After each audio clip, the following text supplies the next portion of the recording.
Assalamualaikum warahmatullahi wabarakatuh.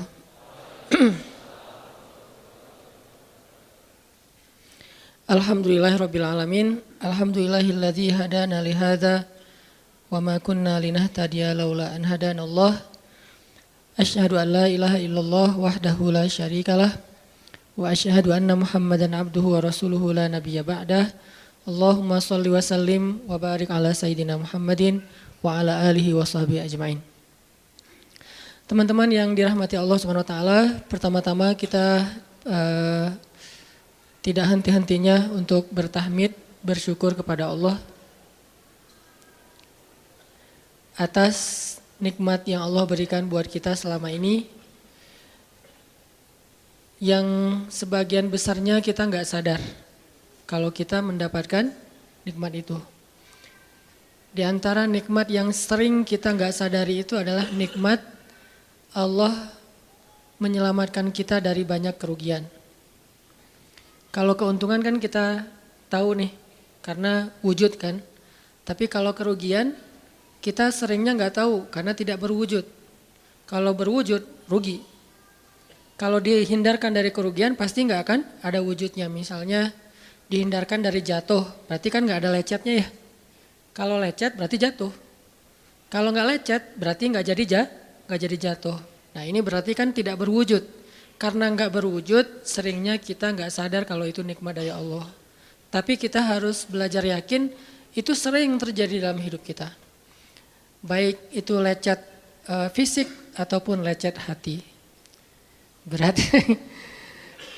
Karena kalau udah kerasa di hati kita kan berarti ada masalah nih.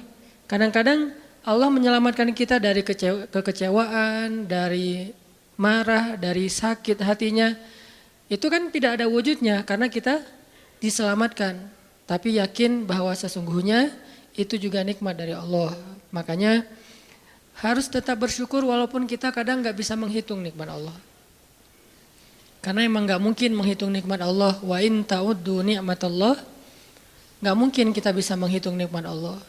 Gampangnya misalnya coba aja, ada nggak kita yang bisa ngitung jumlah tetes air hujan ketika turun hujan? Itu baru satu nikmat ya, hujan doang nih. Bisa nggak ngitung berapa tetes air hujan yang jatuh ketika kita lagi musim hujan? Atau sekali hujan aja nih, setengah jam berapa tetes? Nggak ada yang bisa ngitung. Itu aja nggak sanggup, apalagi nikmat-nikmat yang lebih besar. Nah jadi tetap walaupun kita nggak sadar nikmat Allah apa, tapi kita pakainya bukan cuma dengan logika. Hidup saya kayaknya gini-gini aja logikanya nih. Tapi kalau kita beriman sebetulnya nggak gini-gini aja. Hidup kita tuh harusnya lebih parah dari ini nih. Hidup kita tuh harusnya banyak masalah. Cuman sebagian besar masalah udah Allah hindarkan. Udah Allah selamatkan kita dari masalah-masalah itu. Cuman dikasih sebagian kecil sebagai pengingat buat kita. Kadang-kadang kalau nggak dikasih masalah sama sekali kita suka jauh dari Allah. Kan Allah kangen. Di antara hadis kangennya Allah kepada kita tuh, Allah kalau kangen kepada hambanya dikasih ujian. Hamba yang kayak gimana? Hamba yang kalau nggak dikasih ujian nggak deket sama Allah. Sehingga kalau Allah kangen sama kita, yang nggak deket sama Allah nih, suka lupa sama Allah, Allah kasih kita ujian. Tapi ujian yang dikasih juga ujian yang insya Allah masih ketahan sama kita. Karena Allah gak mau ngasih kita ujian yang mencelakai kita. Kalau itu terjadi namanya bukan ujian, tapi namanya azab. Dan insya Allah orang beriman gak dapat itu. Yang dapat kayak gitu tuh kelasnya udah kelas Firaun, Haman, Korun, Namrud ya. Abu Jahal, Abu Lahab itu kayak gitu tuh. Tapi kalau kelas orang muslim yang udah beriman cuman gak soleh-soleh amat, insya Allah yang dikasih bukan azab, yang dikasih adalah ujian. Kenapa? Allah kangen dengerin curhat kita di sepertiga malam. Allah kangen ngeliatin kita menangis dan manja kepada Allah. Allah kangen kita bangun tengah malam atau sepertiga malam berdoa kepada Allah. Allah kangen kita berdiri dan sujud dengan waktu yang lama. Kadang-kadang sujudnya setengah jam, saking lagi berserah diri kepada Allah. Allah kangen, makanya dikasih ujian dikit. Tapi ujian yang dikasih ke kita tuh sedikit dibandingkan yang Allah hindarkan dari kita. Tapi mana buktinya dihindarkan? Kalau ada buktinya namanya nggak dihindarkan. Kalau sudah wujud namanya kena. Kalau nggak kena pasti nggak ada wujudnya. Terus gimana kita tahu? Kita mungkin nggak tahu, tapi kita bisa meyakininya, iman. Makanya yang dipakai bukan hanya logika, tapi juga iman. Karena Allah Subhanahu wa taala menyelamatkan kita siang dan malam. Kulla yaumin huwa fi sya'n. Itu ayatnya. Kulla yaumin huwa fi sya'n. Setiap hari Allah sibuk menyelamatkan kita. Salah satu tafsir dari kalimat fi sya'nin adalah Allah sibuk menyelamatkan kita. Setiap hari kulla yaum sibuk menyelamatkan fulan-fulan, sebanyak jumlah manusia, sebanyak itulah yang Allah selamatkan. Bukan cuma mukmin. Bahkan orang kafir juga kadang Allah selamatkan, cuman di dunia. Kalau di akhirat beda lagi ceritanya. Kalau di dunia rahmat Allah semuanya dikasih.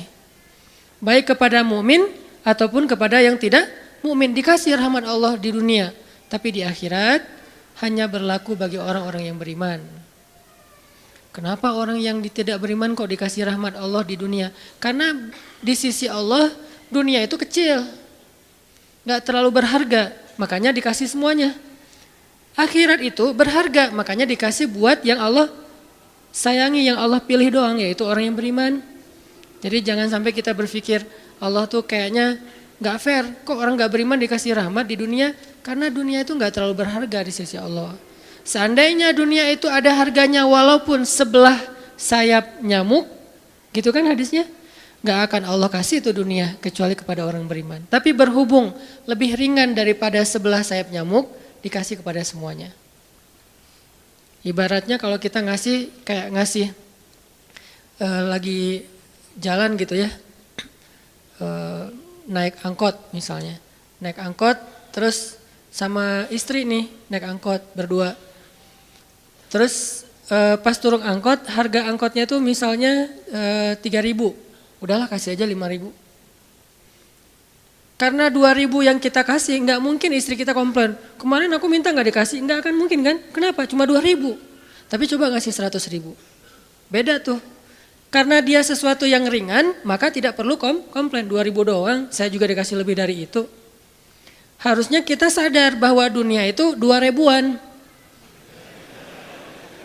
Dunia itu cuma 2.000-an, gak terlalu berharga lah, walaupun tetap butuh, gak berharga juga butuh. Sehingga ketika ada orang yang tidak beriman dikasih 2.000-an kayak gini, kita yang beriman jangan sirik.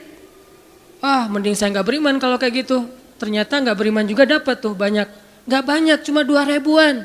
Dan kita mah dikasih lebih banyak dari itu, cuman yang dilihat 2.000-nya, bukan yang ratusan ribunya. Ini artinya teman-teman, yuk kita tetap belajar bersyukur kepada Allah. Walaupun kita nggak sadar nikmat Allah itu apa.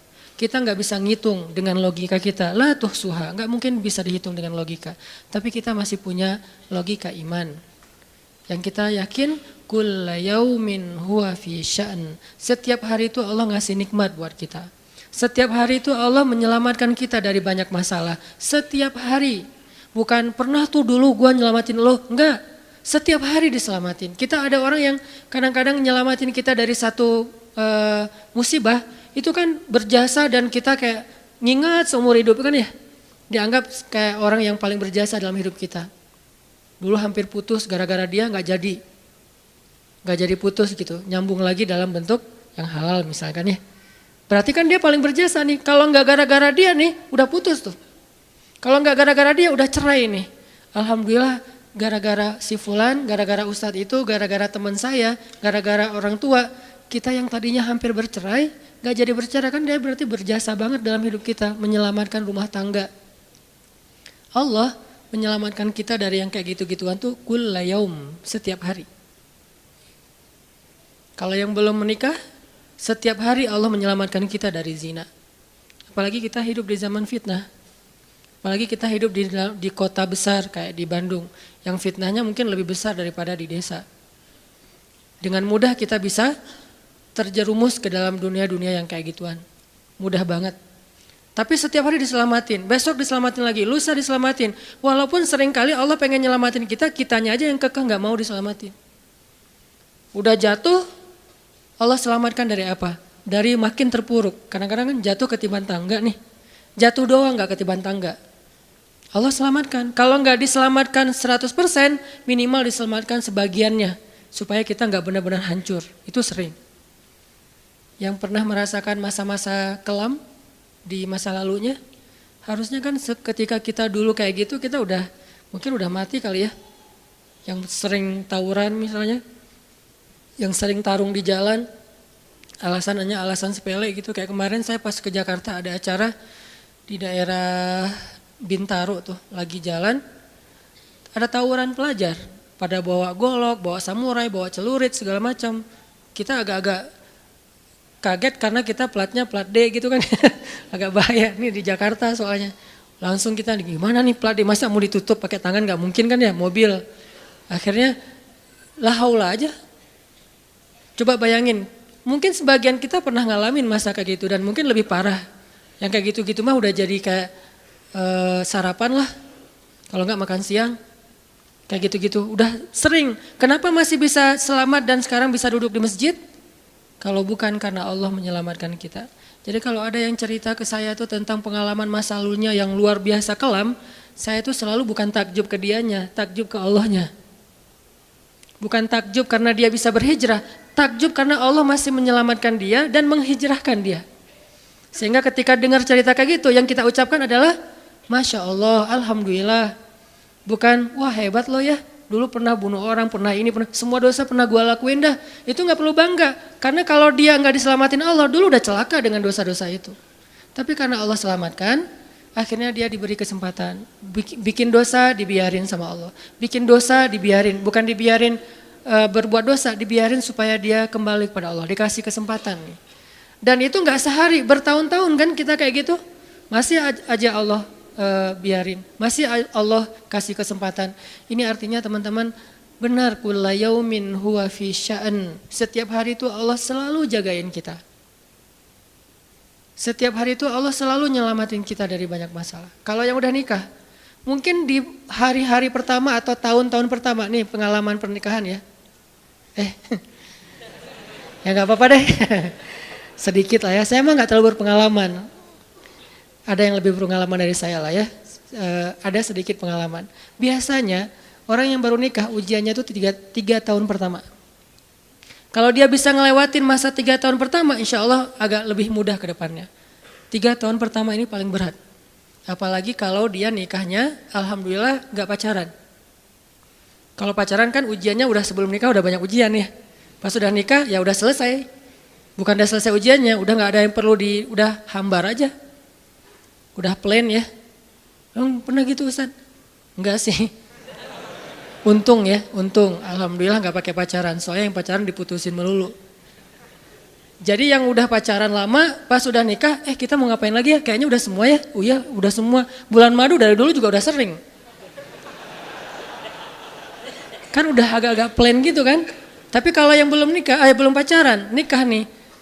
Jadi kayak benar-benar baru pacaran, cuman ada konsekuensi lain yang mungkin ini jadi kayak semacam ujian lah biar sabar. Masa-masa adaptasi, masa-masa saling mulai mengerti, oh ternyata kamu tuh kayak gini dan segala macam. Apalagi kalau baru nikah langsung LDRan kan berat banget tuh. Nikah LDRan, pacaran LDRan aja berat. Bener gak sih? Nggak ngaku Pacaran LDRan aja berat, apalagi nikah LDRan. Kenapa? Pacaran itu kan masih banyak pantangan. Nikah kan udah masih banyak ibadahnya. Tapi nggak boleh ibadah, coba gimana? Nggak sengsara tuh, merana kan? Harusnya boleh tapi nggak boleh. Yang tadinya nggak boleh aja sengsara, apalagi udah boleh. Nah ini artinya setiap hari dalam tahun-tahun pertama pernikahan kita bisa aja mengatakan, udah deh, saya talak kamu. Apalagi laki-laki. Kalau nggak sabar dikit keluar kata-kata talak. Kalau udah keluar nggak bisa ditarik lagi tuh. Karena kalimat itu walaupun guyon tetap kena kan. Guyon aja kena apalagi serius. Enggak usah, saya waktu itu lagi dikuasai amarah. Emang ada yang cerai dalam keadaan nyaman? Kita talak yuk gitu. Nggak ada kan. Yang namanya cerai pasti marah tuh.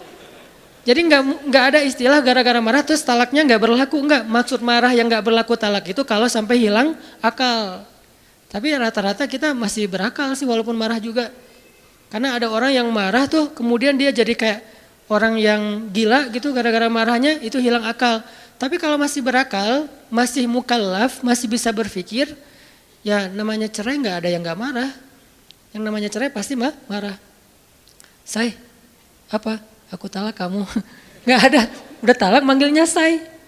Udah gitu pakai emoticon yang love gitu. Tapi talak kan agak-agak klise ya. Nggak ada, pasti emoticonnya tuh berderai-derai atau hatinya terbelah kan gitu kan ya. Lagi rame soalnya tuh yang kayak gitu-gitu. Cie. Ini artinya bahwa yang namanya talak nggak ada nyamannya. Pasti lagi marah dan tetap berlaku teman-teman.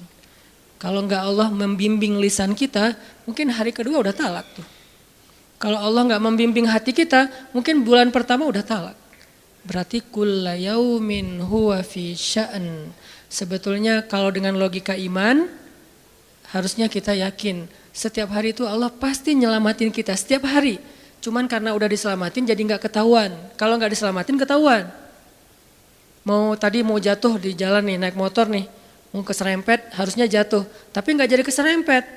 Atau keserempet dikit nggak jatuh, kan kita suka lupa kalau kayak gitu kan ya. Kalau udah jatuh baru ingat. Kan saya tadi udah baca bismillah, kenapa masih jatuh? Gitu kan? Tapi kalau nggak jatuh, kita lupa bahwa ternyata perjalanan kita itu dilindungi oleh Allah sehingga kalau udah sampai bilang alhamdulillah. Jadi banyak yang kita nggak bisa ngitung karena memang tidak terjadi. Kenapa nggak terjadi? Allah yang menyelamatkan kita. Kulla yaumin huwa fi sya'an. Sehingga tetap walaupun mungkin kita nggak ngerasain, bilang aja alhamdulillah, alhamdulillah setiap hari aja gitu. Karena nggak ada ruginya juga kita ngomongin alhamdulillah. Satu-satunya kata atau nama yang nggak rugi disebut cuma nama Allah. Dan satu-satunya nama yang rugi kalau disebut nama mantan. Itu nggak enak banget nyebutnya. Kadang-kadang lagi ngobrol sama temen atau lagi kenalan di dalam kampus nih ya, atau kelas anak baru ceritanya. Kan kenalan nih, dipanggil nama sama guru satu-satu. Pas ada satu nama misalnya namanya siapa gitu kan ya. Kita sendiri yang pas nama itu disebut langsung meriang. Lah kamu kenapa? Itu nama mantan saya bu. Kan suka gitu ya. Sampai ada nama jalan bisa buat dia kegeeran sendiri. Saya pernah di Masjidil Haram ada salah satu nama gate. Nama gate tuh, bukan gate Masjidil Haram ya. Kalau gate Masjidil Haram semuanya nama cowok. Kan gak mungkin saya punya mantan cowok kan. Salah satu gate di hotel lah. Itu namanya tuh nama, pokoknya gak usah disebut, ketahuan ntar. Di stalking lagi ya. Ada salah satu gate di hotel besar kayak Zamzam Tower gitu. Gate-nya tuh namanya nama seseorang.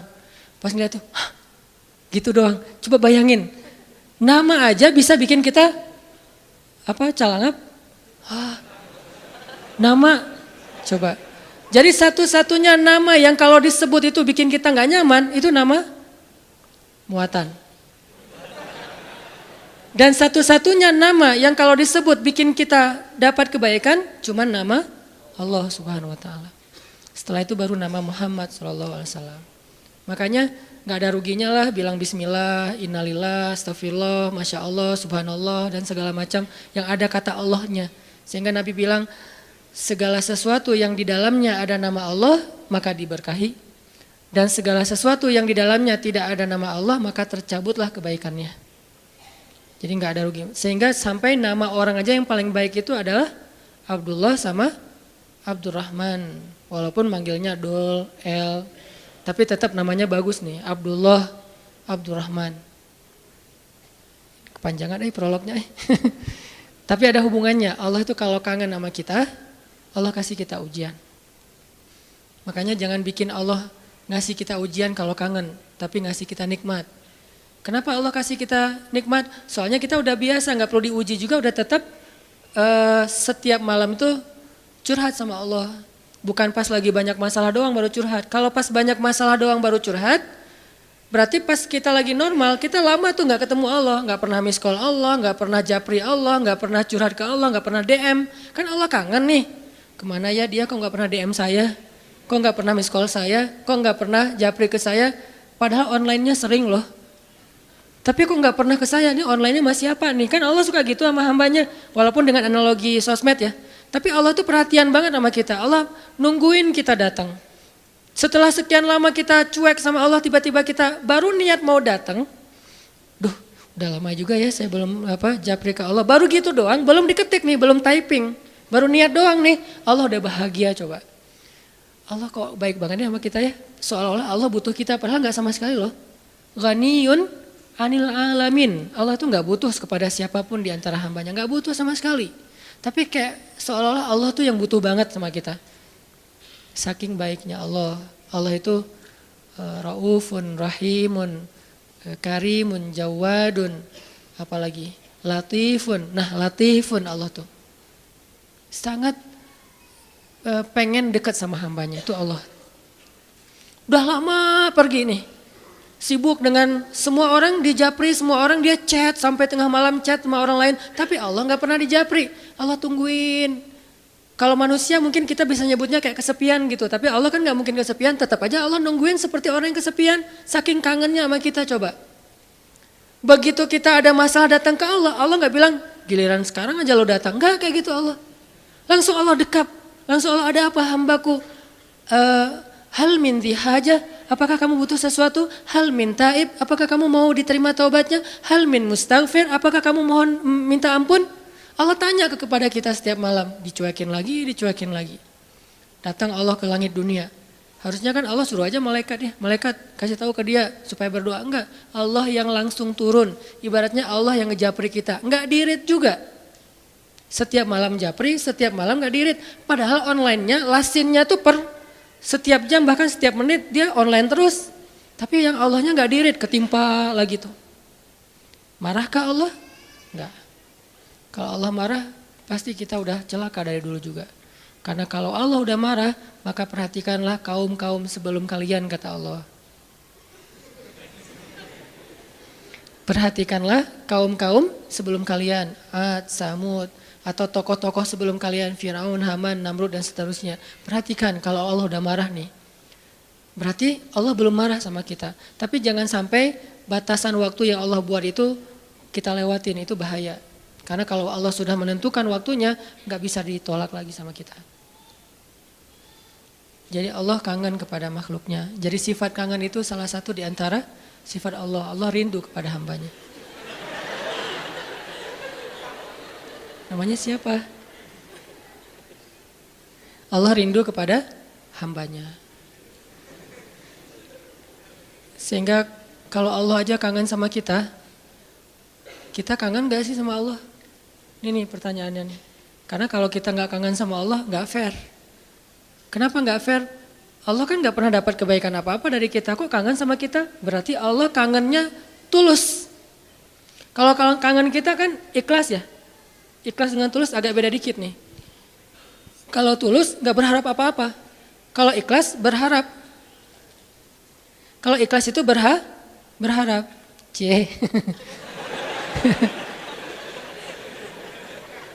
Sampai anak kecil juga ya, subhanallah ya.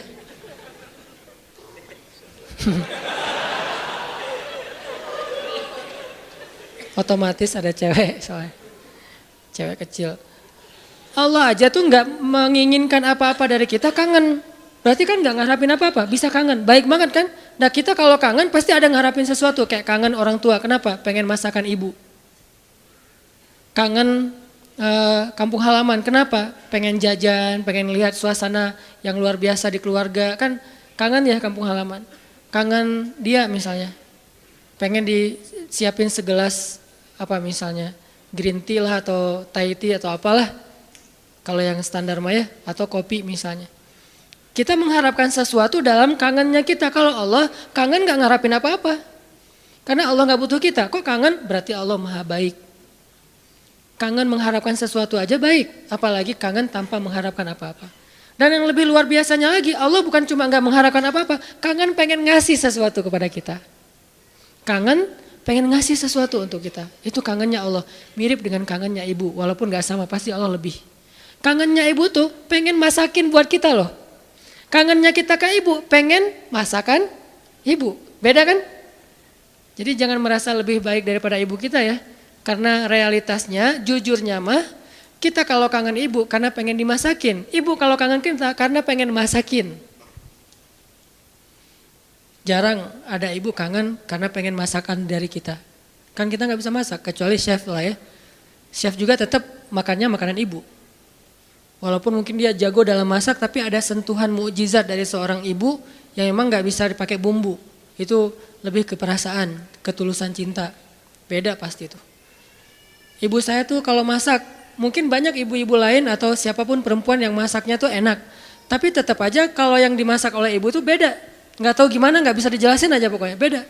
Gitu juga yang dimasakin oleh istri.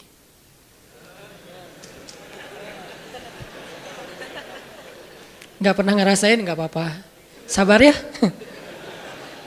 Ibu aja dulu lah puas-puasin ya. Karena ibu tetap aja seseorang yang luar biasa. Allah tuh kayak gitu, analogi cinta Allah kepada kita. Walaupun nggak sama persis tapi minimal ada analoginya. Kayak ibu kepada anak. Allah tuh kangen sama kita bukan karena pengen sesuatu dari kita. Tapi karena pengen ngasih sesuatu untuk kita. Kok bisa gitu? Ibu aja bisa apalagi Allah. Padahal ibu kan manusia yang punya banyak kekurangan. Kadang dia capek, kadang dia juga lelah, kadang dia butuh harta dan segala macam. Namanya ibu kadang-kadang butuh, kayak saya lagi di Mesir tuh nelpon ibu saya, "Mak, butuh apa? Ini di rumah kalau bulan Ramadan kan bentar lagi bulan puasa, orang Aceh nyebutnya bulan puasa. Bentar lagi kan bulan puasa, di rumah nggak ada es, masa harus beli terus ke tetangga, nggak enak. Menjelang berbuka pas lagi ngabuburit datang ke rumah tetangga, bisa nggak beli kulkas? Boleh mak, boleh gitu. Nggak pernah saya ngerasa mak nggak kangen sama saya, kangennya kulkas, nggak kan? Walaupun ibu kita manusia, tetap aja kangennya lebih tulus daripada kangen kita. Kenapa ibu pengen beli kulkas? Bukan buat dirinya, buat adik-adik. Karena adik-adik itu kalau buka puasa pasti wajib mereka mah minumnya yang dingin misalnya. Nah ibu nggak suka minum dingin. Ibu sama ayah nggak suka minum dingin. Ayah saya pasti buka puasanya kalau nggak rokok ya kopi. Sebelum buka puasa tuh satu bungkus tuh udah di depan rokok sama kopi. Udah itu aja tuh, nggak ada ribet-ribetnya. Mungkin nggak bisa ninggalin ya karena dari udah sekian lama katanya sih rokok sebelum sekolah dulu teh. Jadi belum sekolah ngerokok dulu baru sekolah. Orang dulu lah ya. Sampai saya dulu pernah waktu kecil tuh diajarin ngerokok sama ayah saya. Untungnya saya sesak nafas, akhirnya nggak bisa nerusin. Warisan dari ayah saya. Kan dulu mah suka nonton Dunia Dalam Berita gitu kan, masih TV hitam putih dunia. Ketahuan usianya. Dunia Dalam Berita, pasti banyak yang nggak tahu Dunia Dalam Berita itu apa. Anak zaman now lah. Dulu tuh ayah saya ngerokok sambil nonton Dunia Dalam Berita.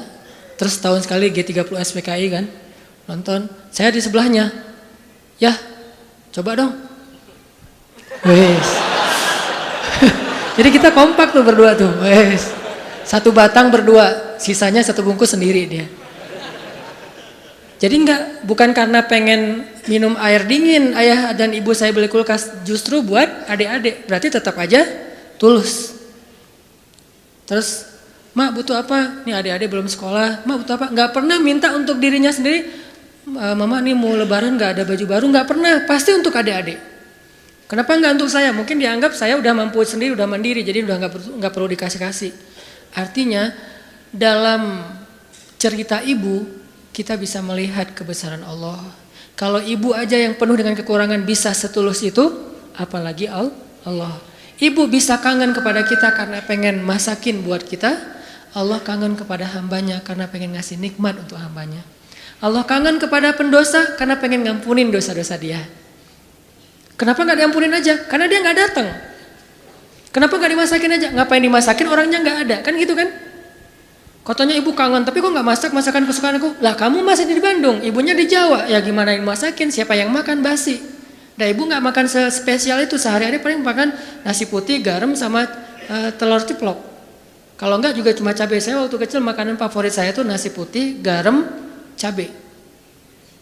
Itu aja dimakan, enak banget tuh. Sesekali makan telur di dada, diceplok, itu juga tunggu dari kandang ayam. Karena kita nggak beli telur, tapi ibu tuh nernak ayam di belakang. Setiap pagi saya periksa, pinggir loh, mulai telur loh gitu. Si ayam-ayamnya dipinggirin. Oh nggak ada, kurang produktif. Hari berikutnya dicek, 3 hari sekali ada telurnya. Kan telur kalau baru dari kandang tuh kan hangat banget tuh. Saya ngerasain ternyata beda ya rasa telur dulu sama sekarang.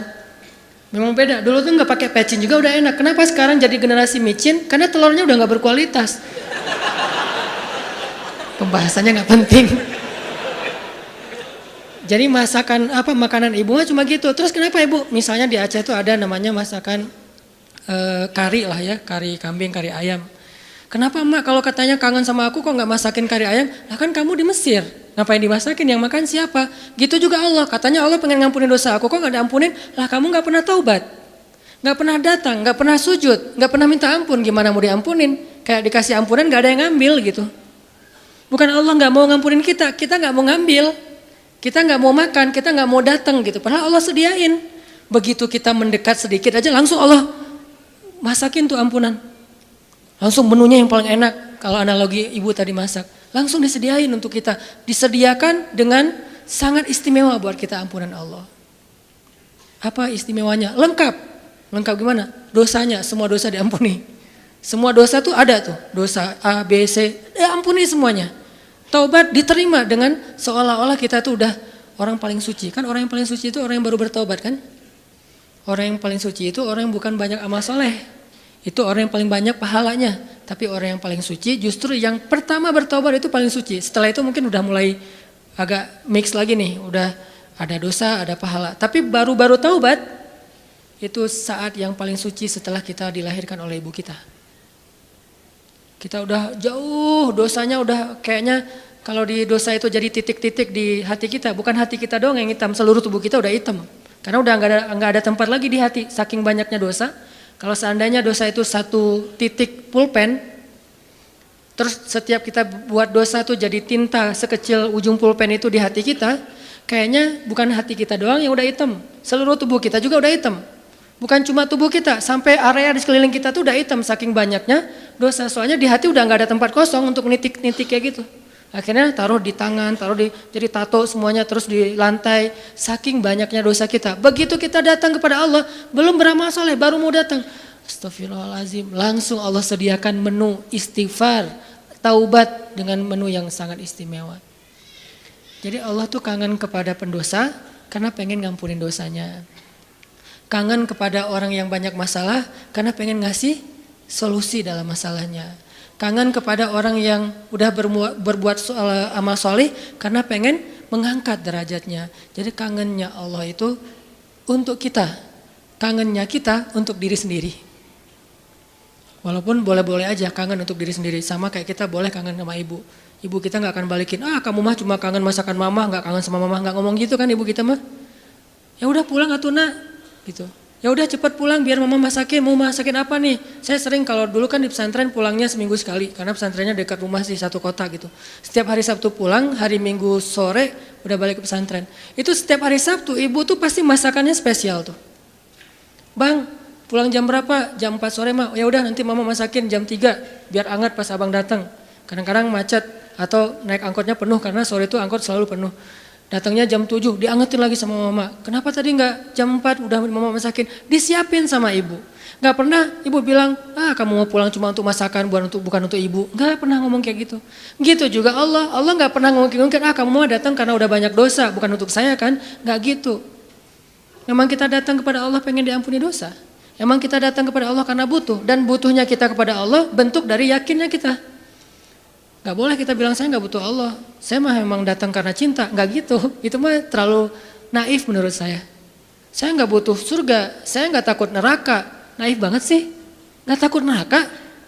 Gak butuh surga. Seolah-olah harta yang berharga di sisi Allah itu gak butuh gitu.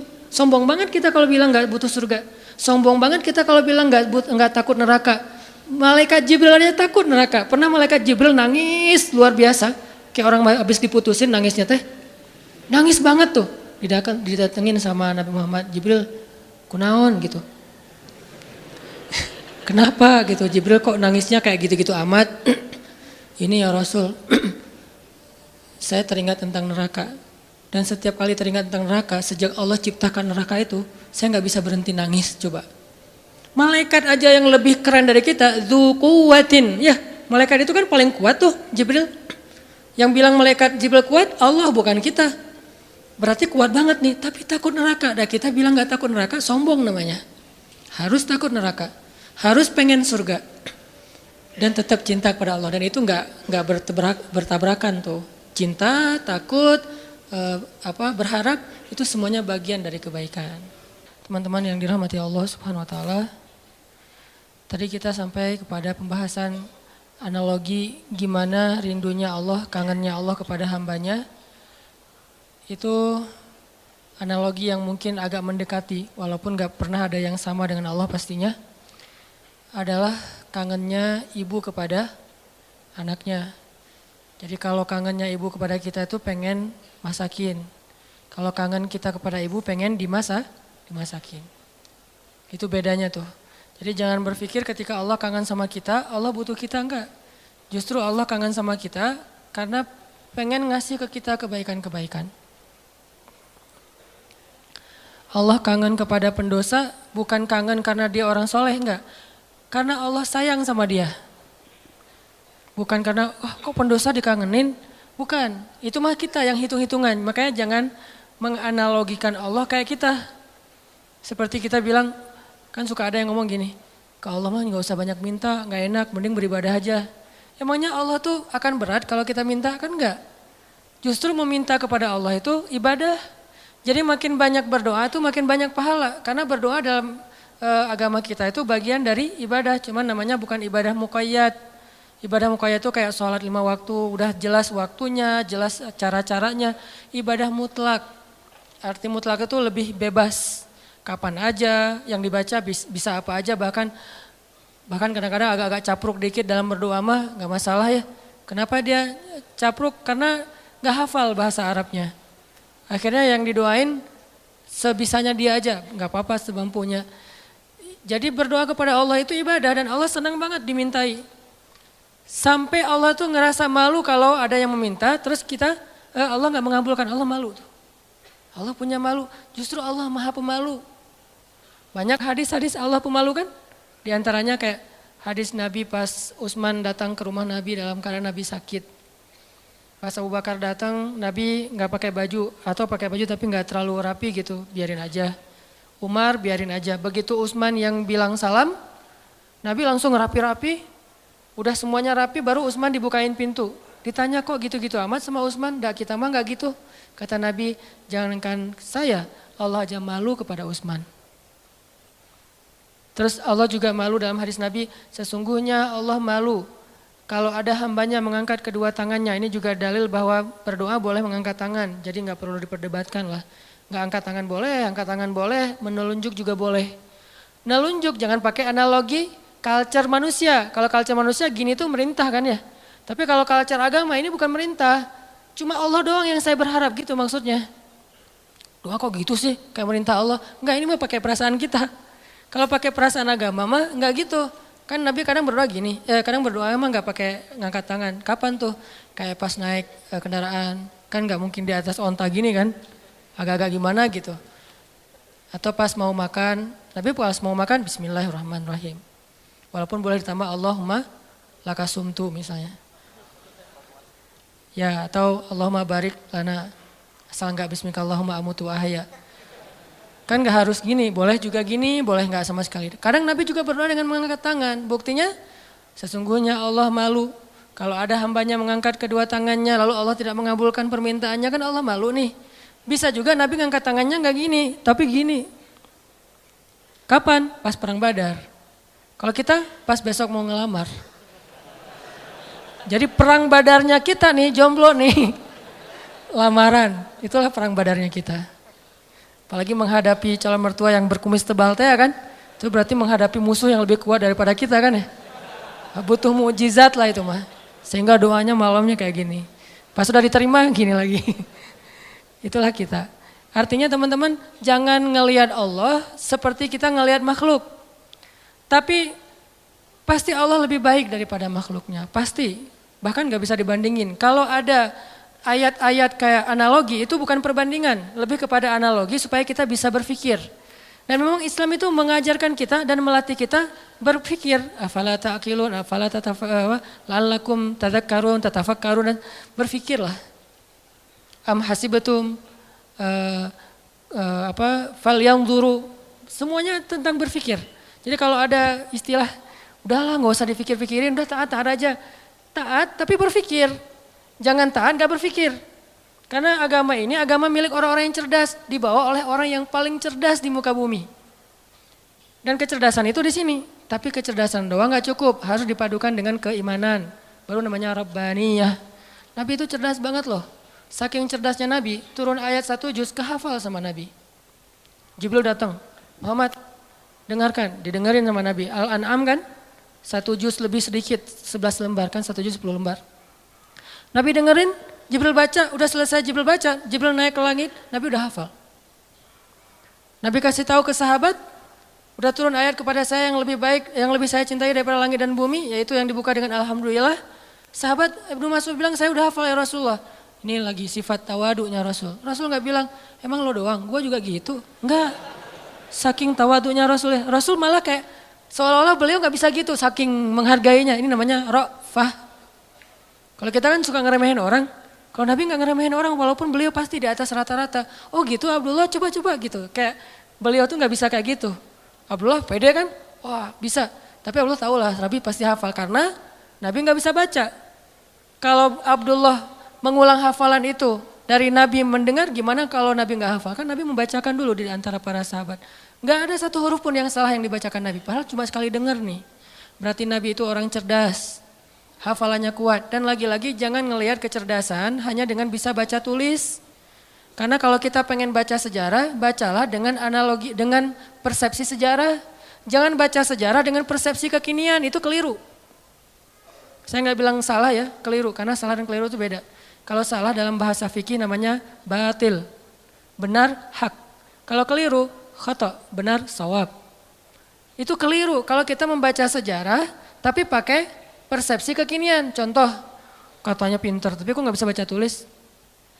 Karena di zaman sekarang pintar itu dilihat dari kemampuan membaca dan menulis. Di zaman dulu, culture-nya belajar itu nggak lewat baca tulis. Di zaman Nabi dulu belajarnya lewat menghafal. Jadi orang yang pintar di zaman itu adalah yang bagus hafalannya. Orang yang pintar di zaman sekarang adalah yang paling pintar nulis dan membacanya. Bahkan zaman now mah udah nggak baca tulis, udah lebih ke aplikasi. Udah lebih ke otak-atik, bahkan kadang-kadang nggak aplikasi, googling aja. Saking simpelnya. Jadi orang yang mungkin sekarang dianggap agak kekinian, nggak pintar lagi istilahnya kekinian. Kalau dia dengar ceramah, udah pakai misalnya streaming, atau kalau dia lihat langsung dia pakai recording. Kalau dulu nggak pakai recording aplikasi, recordingnya di sini. Sehingga culture model belajar di zaman Nabi dengan zaman sekarang berbeda. Sehingga kita nggak boleh menjudge sejarah dengan persepsi kekinian, itu nggak boleh. Sama kayak kita menjudge Nabi menikah dengan anak di bawah umur dengan persepsi kekinian. Memang 12 tahun itu atau 11 tahun di zaman sekarang itu di bawah umur. Tapi di zaman itu coba kita baca sejarahnya lebih lengkap deh. Aisyah sebelum dilamar sama Nabi itu udah khitbahan loh. Udah jadian. Sama siapa? Sama anak seorang laki-laki yang belum beriman, namanya anak Mut'im bin Adi. Mut'im bin Adi ini salah satu orang kafir tapi pelindung Nabi kayak Abu Talib. Setelah Abu Talib wafat yang gantiin Abu Talib itu Mut'im namanya. Mut'im bin Adi. Aisyah itu udah ditunangkan sama anaknya Mut'im. Nabi nggak tahu, Nabi dapat mimpi kan, yang dapat kain sutra dari surga gitu. Nabi datang kepada Abu Bakar bilang, ya Abu Bakar saya bermimpi melamar Aisyah anakmu, bagaimana pendapatmu? Abu Bakar diam-diam pergi ke Mut'im. Karena Abu Bakar sendiri kalau dilamar Nabi siapa yang bisa nolak kan ya? Nabi yang ngelamar kan? Jangankan untuk Nabi, untuk siapa dulu teh? Julaibib aja diterima kan ya? Apalagi sekarang untuk Nabi nih. Akhirnya diam-diam Abu Bakar datang ke Mut'im. Angkat dong teleponnya, karena gak diangkat-angkat dari tadi teh. Pas diangkat, udah apa Abu Bakar? Ini ada masalah nih, yuk kita ketemuan. Ya udah di kafe mana? Tuh dekat SM aja gitu. Ketemuan kata Abu Bakar, Mut'im nih gimana nih, saya galau berat, saya gak enak sama kamu, emang ada masalah apa, kan kita udah lama berteman, biasa aja lah gitu. Kata Abu Bakar, Muhammad kamu tahu kan? Oh ya siapa yang gak tahu, Muhammad kan ya orang yang paling mulia di Mekah, dia ngelamar Aisyah. Mut'im senyum, bukan kaget, bukan dasar tuh orang, enggak, senyum. Jadi yang bete Muhammad menikah dengan Aisyah itu justru harusnya kan Mut'im kan? Bapak calon mertuanya anak Aisyah gitu. Kenapa kita yang bete nih? Orang kita nggak ada hubungan apa-apa dengan Aisyah. Akhirnya Mut'im senyum. Terus Mut'im bilang, kata Abu Bakar, terus gimana menurut kamu ya Mut'im? Kata Mut'im, ya Abu Bakar, kalau gitu kita batalkan pertunangan anak kita. Sesungguhnya Muhammad lebih layak untuk Aisyah daripada anak saya. Jadi secara culture, Aisyah itu emang udah waktunya menikah di waktu itu. Tapi kalau kita ngelihatnya dari angle kekinian, itu di bawah umur. Makanya jangan menjudge sejarah dari angle kekinian. Itu nggak fair. Banyak lagi adegan-adegan sejarah. Ini yang kita belajar di Al-Azhar tuh kayak gini nih, belajar berpikir, belajar berfilosofi. Kalau orang bilang filsafat itu nggak butuh, nggak, tergantung filsafatnya. Karena ada filsafat Islamiyah, ada filsafat Gharbiyah. Kalau Gharbiyah itu Western lah, filsafat sekuler. Tapi kalau Islam juga berfilsafat, ternyata gitu ya. Baca tafsir juga butuh filsafat. Saya kalau baca Al-Quran yang ada tafsirnya atau nggak pakai tafsir, misalnya baca Quran beberapa ayat yang udah ngerti gitu ya. Subhanallah, ketika kita berpikir tentang Al-Quran, kebayang hal yang luar biasa tentang kebesaran Allah. Itu luar biasa loh. Kayak saya pernah bilang ayat Allah tuh zatnya, kalau kita ke teman bilangnya orangnya gitu ya. Allah itu zatnya nggak enakan. Apa bukti Allah nggak enakan? Tuh buktinya tuh ayat sebelum tentang pengubahan kiblat, Allah mengatakan Raufun, dirinya tuh Rauf, artinya Rauf itu nggak enakan. Apa wujud nggak enakan Allah? Salah satunya ayat tentang puasa. Itu Allah nggak enakan banget tuh. Mau nyuruh kita puasa aja, perintahnya satu, tapi bahasa-bahasa untuk seolah-olah memotivasi kita, itu satu lembar loh. Ya ayyuhalladzina amanu, kutiba alaikumussyam. Makanya bacanya jangan, ya ayyuhalladzina amanu, beda itu, beda intonasi, beda pesan. Tapi kalau kita baca, ya ayyuhalladzina amanu, kan kata Nabi, bacalah Al-Quran dengan suara sedih kan, bukan dengan suara teriak. Kadang kita, ya ayyuhalladzina amanu, tergantung khotibnya kan ya. Padahal kadang ayat itu turunnya nggak gini, tapi santai turunnya. Ya ayyuhalladzina amanu, kutiba alaikumussyam. Wahai orang yang beriman, diwajibkan bagi kalian berpuasa. Tapi coba perhatikan kalimat berikutnya. Kayak Allah nggak enakan banget. Kama kutiba alal ladzina min qablikum. Seperti telah diwajibkan kepada orang sebelum kalian. Seolah-olah Allah ngomong gini, puasa ya, tapi nggak usah khawatir, bukan kalian doang yang disuruh, yang lain juga disuruh gitu. Kayak kita bilang ke teman kita nih, lagi ada event, kita jadi panitia gitu. Terus kita sebagai ketua panitia bilang ke teman-teman kita tim, tolong angkatin meja ya, soalnya yang lain di depan lagi beres-beresin sendal atau apalah. Tolong angkatin layar ya, tolong gulung layar ya, soalnya yang lain lagi beresin meja di dalam. Artinya bukan kamu doang yang disuruh, yang lain juga kerja gitu kan. Saking ra'fah, nggak enaknya Allah sama kita coba. Nah kita mah enak-enak aja sama Allah, nuduh Allah macam-macam, Allah nggak adil, Allah maunya apa, Allah nggak rela saya jadi orang benar. Allah aja ke kita yang Allah maha sempurna, nggak enakan coba.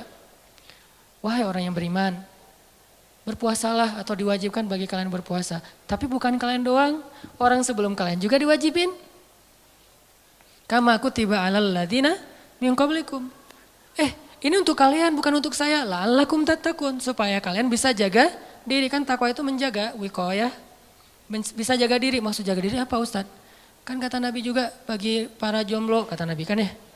Kalau kalian udah sanggup menikah, menikahlah. Kalau nggak sanggup atau nggak ada yang mau sih, nggak ada hadisnya sih. Nggak sanggup maksudnya. Nabi kan ngomongnya elegan ya, saya aja yang nerjemahinnya kurang elegan. Maksud nggak sanggup di sini itu bukan cuma nggak punya materi, nggak ada yang mau juga. Kan nggak mungkin Nabi bilang nggak mau ya, nggak ada yang mau ya, nggak mungkin kan. Kalau kalian nggak sanggup, dalam kurung, versi saya nih, nggak punya uang atau nggak punya calon, atau ada calon banyak tapi nggak ada yang mau, misalnya tutup kurung, gitu kan? Kalau kalian nggak sanggup, puasalah, karena itu bisa menjaga diri kalian. Udah Ustadz puasa makin pengen nikah. Saya banget tuh dulu, alhamdulillah udah enggak lah, cukup ya. Oke, lanjut. Supaya kalian bisa jaga diri. La'allakum tattaqun, karena takwa itu menjaga diri. Bisa menjaga diri dari hawa nafsu, bisa jaga diri dari api neraka. Banyak makna jaga diri di sini. Udah selesai belum? Allah masih ngomong gini, ayyamam ma'dudat. Gak usah khawatir, gak lama kok, cuma beberapa hari. Kenapa Allah gak bilang aja 29 hari atau 30 hari? Kenapa bilang beberapa hari? Kenapa Allah gak bilang 1 bulan? Kan puasa 1 bulan kan? Kenapa nggak bilang syahran wahidan? Kenapa ayyaman ma'dudat? Karena pengen ngasih angle bahwa ini ringan, cuma beberapa hari doang kok. Lagian puasa kan bukan bulanan, harian. Sanggup gitu puasa bulanan? Sahurnya tanggal 1, buka puasa tanggal 29 gitu. Gak sanggup, makanya Allah bilang ayyam, beberapa hari. Ini yang saya belajar di Al-Azhar. Jadi saya merasa bersyukur, bukan ngelebih-lebihin ya. Pasti kampus-kampus yang lain juga keren-keren. Cuma karena saya nggak ngerasain, saya taunya Al-Azhar. Di Al-Azhar itu kita belajar detail banget. Kenapa saya bilang ada S2, S3 cuma satu huruf Al-Quran jadi dapat tesis, disertasi. Karena yang dipelajari itu detail. Ngapain gitu-gitu amat sih, udah tahan aja. Enggak, kalau yang mutaat aja nggak usah berpikir. Tapi berpikir supaya kita bisa menjadikan agama ini sebagai rahmat, sebagai solusi buat kehidupan kita. Ini bedanya belajar Al-Azhar dengan di beberapa tempat ya. Kalau di beberapa tempat belajar fikih itu lebih kepada produknya. Produk fikih, halal, haram, boleh nggak boleh, itu kan produk fikih kan. Kalau di Al-Azhar bukan belajar produk, belajar cara memproduksi. Mesinnya dipelajari. Sehingga ketika ada masalah baru, mesin ini tinggal diulik dikit, produksi yang baru. Kayak tadi misalnya bikin apa gitu, ternyata udah berubah zamannya. Udah seleranya udah nggak kayak gitu lagi, akhirnya digantilah, bikin lagi yang baru. Tetap mesinnya sama, cuman dia bisa beradaptasi dengan kebutuhan pasar. Itu bedanya di Al-Azhar. Kita belajar mesin fikih.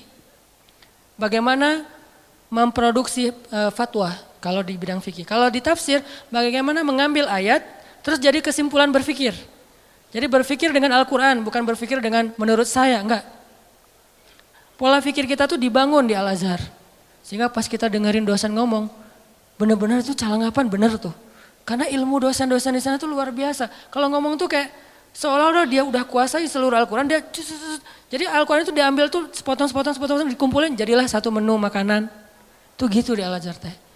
Intinya yang saya pengen sampaikan kepada teman-teman, jangan ngelihat Allah kayak ngelihat makhluk. Karena nanti jadi salah paham.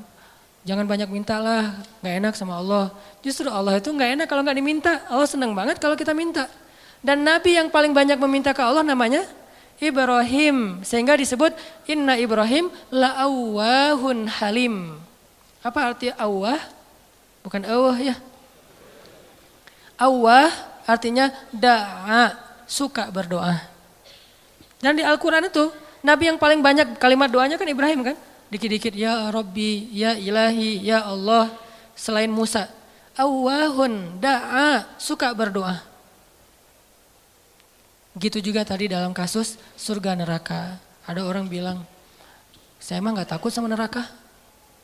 Setan aja, iblis takut sama neraka. Kita lebih garang daripada iblis? Enggak. Iblis itu udah paling, kalau dibilang bejat, paling bejat mah iblis. Udah gak ada lagi lebih bejat daripada iblis. Udah gua mah lebih bejat dari iblis, gak ada. Iblis itu paling bejat tuh udah. Jadi kalau ada manusia gimana pun dia bejat masih kalah sama iblis. Yang paling soleh itu adalah Muhammad SAW. Walaupun yang paling suci adalah malaikat. Tapi yang paling soleh, beda suci sama soleh ya. Karena orang soleh bisa aja ada kesalahan. Nih berpikir nih. Orang soleh tetap ada kesalahan. Kalau suci gak ada kesalahan. Dan gak ada manusia yang suci. Yang ada manusia yang soleh. Nabi bukan suci, maksum, terjaga. Kesalahan tetap ada, tapi bukan dosa. Karena Nabi tidak berbuat dosa, karena maksum. Tapi kesalahan, beliau bermasa muka, beliau salah memutuskan tentang perkara tawanan perang dalam perang surat Al-Anfal. Beliau salah misalnya keliru dalam masalah sikap kepada orang-orang yang belajar kepada beliau. Terus didatangin orang-orang kafir Quraisy yang belajar suruh mojok dulu, ditegur sama Allah. Ayat teguran ke Nabi itu banyak loh. Termasuk beliau karena pengen nyenengin istri-istrinya lagi cemburu. Nabi bilang ya udah deh saya gak akan minum madu lagi. Kan baru pulang nih dari rumah salah satu istrinya. Ketemu istri yang Aisyah. Aisyah nanya, dari mana aja sih kok lama banget datangnya? Itu dari rumah Sofia. Ngapain sih di sana terus? Kan dia tuh, maksudnya pendek gitu. Udahlah, makan apa sih? Dikasih apa di sana? Emang makanannya enak banget ya? Enggak, cuma minum madu doang. Wah, nggak enak, pasti madunya nggak bener nih. Mulutnya nggak enak tuh. Akhirnya Nabi bilang, ya udah, mulai sekarang saya nggak akan minum madu lagi. Demi menyenangkan Aisyah. Turun ayat. Wahai Nabi, kenapa kamu mengharamkan apa yang Allah halalkan demi menyenangkan istrimu? At-Tahrim. Yang paling soleh di muka bumi dan di dunia akhirat dan langit bumi nih, Nabi Muhammad. Tapi yang paling suci, malaikat. Di sini ketahuan, oh ternyata orang soleh juga bisa ngelakuin kesalahan. Kalau Nabi kekeliruan, kalau kita kesalahan.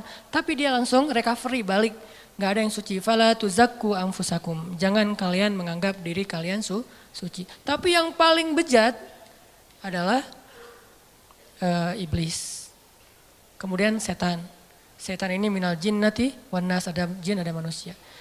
Sehingga kita kalau bilang saya nggak takut neraka agak-agak klise menurut saya. Berarti sia-sia dong Allah ciptain neraka, ternyata manusia nggak takut. Jadi kayak Allah udah banyak fattakun nar, itu perintah loh. Fattakun fa illam taf'alu wa lan taf'alu fattakun nar. Apa arti kata fattakun nar? Takutlah kalian kepada neraka. Nar bahasa Arab. Naruka, nerakamu. Jadi bahasa Indonesia neraka.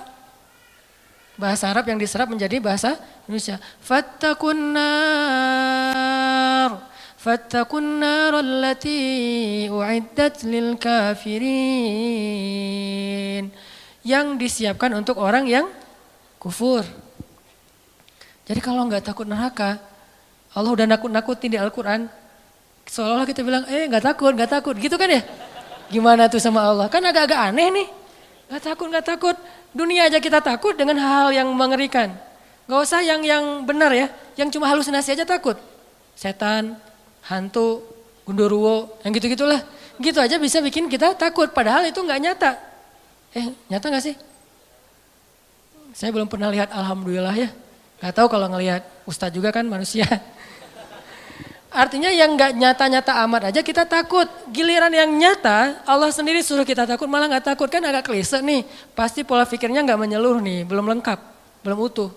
Surga, biasa aja nggak pengen surga. Seolah-olah kita ngeremehin surga itu nggak berharga. Surga itu kata Nabi adalah ala sil'atallahi ghaliyah, ala sil'atallahi lil jannah. Harta Allah yang paling berharga itu adalah surga, bukan dunia. Dunia aja kita pengen, masa surga enggak? Padahal kata Allah, dunia ini enggak ada apa-apa dibandingkan surga. Klise lagi kan? Kita pengen surga dan Allah senang kita pengen surga. Kita takut neraka dan Allah senang kita takut neraka. Karena semua itu bagian dari yakin kita kepada Allah. Cuman, jangan hanya di lisan, harus di hati. Kita, kenapa kamu sholat 5 waktu? Kalau saya enggak sholat, ntar diazab kubur. Enggak apa-apa. Kenapa kamu sedekah? Karena pengen dapat pahala banyak, nggak apa-apa. Wah kalian mah nggak ada yang tulus. Dan saya mah kalau sholat, sedekah segala macam bukan karena surga neraka. Saya sholat dan segala macam karena cinta sama Allah. Nggak ada tolak belakangnya antara satu dengan yang lain. Cinta bagian dari iman, takut bagian dari iman, berharap bagian dari iman. Kan iman itu ada 60-an cabang, termasuk malu bagian dari iman. Sehingga nggak perlu dibentur-benturin, ambil yang sebagian, buang yang lain, nggak. Terus gimana nih? Orang beriman juga berderajat. Lahum darajatun. Ada yang imannya baru malu doang nih. Ada yang imannya udah malu plus takut. Ada yang imannya udah malu plus takut plus berharap. Ada yang iman malu, takut, berharap, cinta. Terus nambah-nambah. Karena darajatun. Manusia itu berderajat-derajat di antara orang yang beriman. Setelah Allah bilang ulaika humul mu'minuna haqqa, Allah bilang lahum darajatun. Mereka bertingkat-tingkat. Jadi teman-teman, coba kita bayangin bahwa Allah itu emang kangen sama kita. Allah tersenyum kepada hambanya. Dulu ada beberapa orang yang mungkin karena salah paham maksud saya, pernah dalam tanda petik tahzir lah ya. Dulu saya pernah mengalami masa-masa tahzir tapi dicuekin. Katanya Allah senyum. Apa Anda waras? Allah kok senyum? Ada banyak hadis Allah tersenyum. Salah satu hadis Allah tersenyum itu hadis tentang doa safar kan? Ketika Ali bin Abi Thalib naik ke atas kendaraan bilang Allahu Akbar. Duduk di atas kendaraan mengatakan Alhamdulillah. Ketika mau udah jalan baca Subhanalladzi sakhkhara lana hadza. Kemudian di akhirnya Rabbi zalamtu nafsi zulman katsira fa innahu la yaghfirudz dzunuba illa anta faghfirli. Fama yaghfirudz dzunuba faghfirli maghfiratan min indika warhamni. Lalu setelah baca itu Ali tersenyum. Orang yang bawa onta atau kudanya Ali ngelihat, "Ya Ali, kenapa Anda tersenyum?" Kata Ali, "Karena saya melihat Rasulullah juga tersenyum dulu setelah membaca doa ini." Lalu saya tanya ke Rasul, "Kenapa Nabi tersenyum?" Kata Nabi mengatakan, "Karena setelah membaca doa ini Allah tersenyum." Kapan Allah tersenyum? Ketika kita beristighfar. Jadi kalau kita beristighfar teman-teman, Allah senyum. Cuman gimana senyumnya Allah? Laisa kamitslihi syai'. Allah nggak sama dengan makhluk. Cuman kita yakin Allah tersenyum. Gimana bentuk senyumnya nggak usah dibayang-bayangin. Allah senyumnya gini nggak ya? Nggak usah dibayang-bayangin. Allah senyumnya gini atau yang flat tapi banyak kelihatan gigi gitu kan, kayak emoticon gitu. Enggak lah, gak usah dibayangin. Pokoknya senyum weh. Allah senyum artinya Allah senang. Termasuk kayak ada hambanya yang bertobat, Allah tuh bahagia. Saking bahagianya lebih daripada orang yang ketika dapatin onta yang hilang, terus dia bilang, Allah anta abdi wa ana rabbuk. Ya Allah, engkaulah hambaku dan aku Tuhanmu. Ngomongnya salah saking bahagia. Allah lebih bahagia dari orang itu terhadap orang yang bertobat. Berarti kan Allah emosional ya. Allah itu emosional. Bahagia, marah, senang, cinta, tersenyum, emosional. Cuman emosi Allah itu maha sempurna, gak seperti makhluk. Sehingga kita coba melibatkan emosi kita dalam berinteraksi dengan Allah. Jangan flat lah. Masa kita katanya cinta tapi flat, hambar, kayak plain gitu, kayak jalan tol. Kan gak enak ya? Pernah kenal ada orang yang flat? Sama teman misalnya flat banget tuh. Gak ada ekspresinya, kita kasih hadiah, ya makasih. Gak ada ekspresinya nih orangnya. Terus kalau ada masalah, dia ada masalah, gak ada masalah, ya gitu mukanya tuh. Nyebelin, kayak muka saya. Kenapa ada orang kalau ketemu saya di awal-awal tuh kayak sebel gitu. Karena mungkin muka saya tuh kayak bakatnya nyebelin. Tapi kalau udah kenal enggak lah, ya. Makin nyebelin. Ini ada orang flat banget nih, flat banget. Dia kasih hadiah biasa aja, dapat masalah diledekin juga dia biasa aja. Paling gak enak kalau punya pasangan kayak gini nih. Gak ada ekspresi-ekspresinya. Ada juga yang ekspresinya lebay. Kasih hadiah dikit, wah segala macam. Ada masalah dikit, nangisnya wah kemana-mana. Misalnya ada yang kayak gitu teh. Nah Allah yang paling ideal perasaannya. Yang paling ideal zatnya, yang paling ideal kebaikannya. Paling ideal aja pokoknya. Jadi kita coba melibatkan emosi kita ketika kita berinteraksi dengan Allah. Allah kangen sama kita. Cuman kangennya Allah karena pengen ngampunin dosa-dosa kita. Kata Nabi setiap sepertiga malam Allah turun ke langit dunia. Terus Allah manggil-manggil. Saya kalau ngebayangin ini Allah manggil-manggil. Coba ya, Allah manggil-manggil. Duh, jangan kasihan karena Allah gak akan hina kayak gitu. Cuman gak enak. Allah manggil-manggil. Saya kok sombong banget ya gak menyambut panggilan Allah gitu. Walaupun gak wajib kita datang. Udah gitu, bayangin ya Allah manggil-manggil tapi gak wajib didatengin. Allah manggil-manggil, Allah telepon gak wajib diangkat. Kan Allah baik banget kan? Harusnya kan Allah kalau Allah manggil harus datang ya. Kayak sholat 5 waktu misalnya Allah panggil, boleh kita misalnya gak datang segera walaupun gak baik. Yang paling baik itu datangnya segera di tempat panggilan itu dikumandangkan. Tapi kalau gak datang segera juga gak sampai dosa. Cuman kehilangan banyak kebaikan lah. Walaupun sebagian mazhab mengatakan dosa. Tapi saya cenderung kepada mazhab yang mengatakan bukan dosa. Sunnah muakkadah. Tapi kalau keseringan gak datang, diragukan keimanannya. Agak-agak mirip munafik nih. Kalau sering gak datang. Allah tuh toleran banget. Hayya 'alas shalah. Kita lagi sibuk kerjaan nih, gak datang. Allah gak marah sama kita. Gak sholat aja, sebetulnya Allah marah cuman sabar. Allah selain Jabbar, Qahar, tapi juga sabur. Ya, kan ideal banget nih. Kalau Allah marah bisa, gak ada yang bisa ngehalangin, tapi Allah sabar. Kalau kita sabar karena gak bisa marah. Seringnya kan kita sabar tuh karena gak bisa marah, begitu bisa marah gak ada sabarnya. Kalau Allah sabar padahal bisa marah. Selain Jabbar, Qahar, apalagi sifat-sifat yang keras nih. Muntakim, tapi di sisi lain sifat jamal. Makanya ada sifat jamal, ada sifat kamal. Sifat jamalnya Allah apa? Karim, Rahim, Sabur, Ghafur, gitu-gitu kan? Ini artinya teman-teman, bayangin ya, Allah manggil-manggil kita sepertiga malam. Ngapain sih Allah sepertiga malam repot amat sih datengin kita? Tapi kita gak wajib datang. Tapi kalau kita datang, Allah sayang banget sama kita. Cuman dari kitanya nih, bukan angle Allah. Kalau angle Allah kita gak wajib datang. Tapi angle kita, enak gak sih kalau gak datang? Enak gak sih Allah udah manggil-manggil tiap malam terus kita gak bangkit? Kalau kita bangunnya telat, pas azan subuh baru bangun, ngerasa gak sih? Aduh Allah maaf ya, bangunnya telat. Gitu gak sih ke Allah? Karena kita kalau ke makhluk gitu banget loh. Di telepon ternyata miss call 10 kali gak diangkat, langsung maaf ya emoticon, segala macem. Minta maaf tuh rasa apa, tangan diginiin tuh banyak sampai 10 juga. Kok kita ke makhluk gitu, ke Allah enggak? Padahal Makhluk itu nggak terlalu berjasa sama kita. Dan Allah mah berjasa dari sejak kita dalam kandungan ibu kita. Bahkan sebelum kita diciptakan. Tapi kita nggak pas bangkit dari tidur. Duh Allah maaf ya saya bangunnya telat. Astagfirullah gimana nih. Langsung wudhu datang ke masjid. Minta ampun kepada Allah. Padahal kita nggak wajib datang. Ini lebih ke ngomongin emosional. Saya nggak ngomongin hukum fikih. Kalau ngomongin hukum fikih agak-agak kaku sih. Makanya di atas hukum itu ada akhlak namanya. Di atas hukum ada akhlak. Orang kalau udah akhlaknya bagus, hukum ini jadi nggak terlalu penting.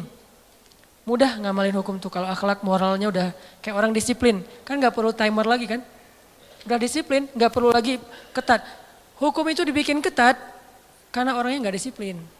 Ketika orangnya udah disiplin, udah akhlaknya, moralitasnya, lifestyle-nya udah bagus, hukum nggak terlalu ketat juga nggak masalah. Yang saya pernah cerita tuh di Jepang di baggage claim, baggage belt itu tempat ngambil bagasi, itu nggak ada yang jagain, nggak ada polisi, nggak ada petugas, cuma pakai garis doang. Garisnya juga kecil, nggak pakai pagar segala macam. Kadang-kadang kan udah pakai pagar juga didobrak kan ya.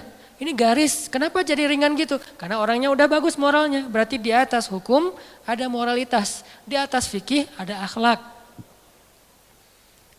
Apa moral itu, akhlak itu di atas ilmu. Orang punya ilmu tapi nggak berakhlak agak kurang pas. Sehingga nih bedanya hukum fikih sama akhlak nih. Anjing hukum fikihnya apa? Anjing hukum fikihnya bukan haram, najis. Makan anjing hukum fikihnya haram. Anjingnya najis, beda ya makan anjing sama anjingnya. Anjing dalam fikih itu najis. Kena liurnya najis, memakannya haram. Tapi dalam moralitas, dalam akhlak, ngasih minum anjing yang kehausan masuk surga. Islam itu ideal teman-teman, gak usah khawatir lah. Gak usah takut dengan hukumnya, lupa dengan moralnya. Padahal moral Islam itu jauh lebih keren dan mempackaging hukumnya. Anjing itu najis, kita gak boleh kena liurnya, walaupun boleh memelihara anjing untuk berburu, misalnya untuk penjaga, bukan untuk sekedar lucu-lucuan ya.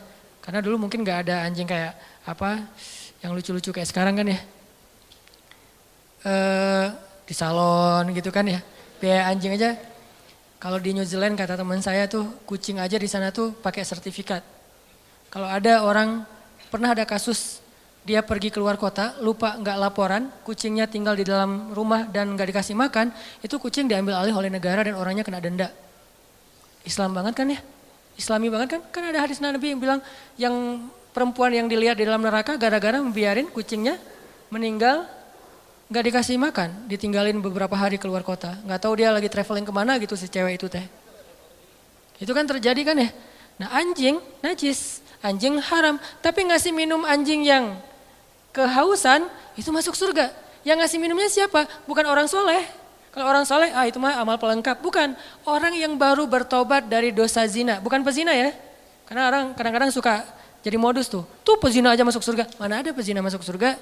Yang ada orang yang bertobat dari zina masuk surga. Orang yang bertobat dari membunuh masuk surga. Nggak ada pembunuh masuk surga, nggak ada itu. Kalau gitu buat apa kita beramal soleh kalau semua juga masuk surga? Nggak ada keadilan tuh. Allah kok menciptakan neraka sih? Katanya pengasih penyayang. Kok ada neraka? Surga neraka adalah bentuk keadilan. Karena tanpa surga neraka tidak ada nilainya kebaikan. Ngapain kita harus jadi orang baik? Toh nggak akan dibalas juga sama Allah.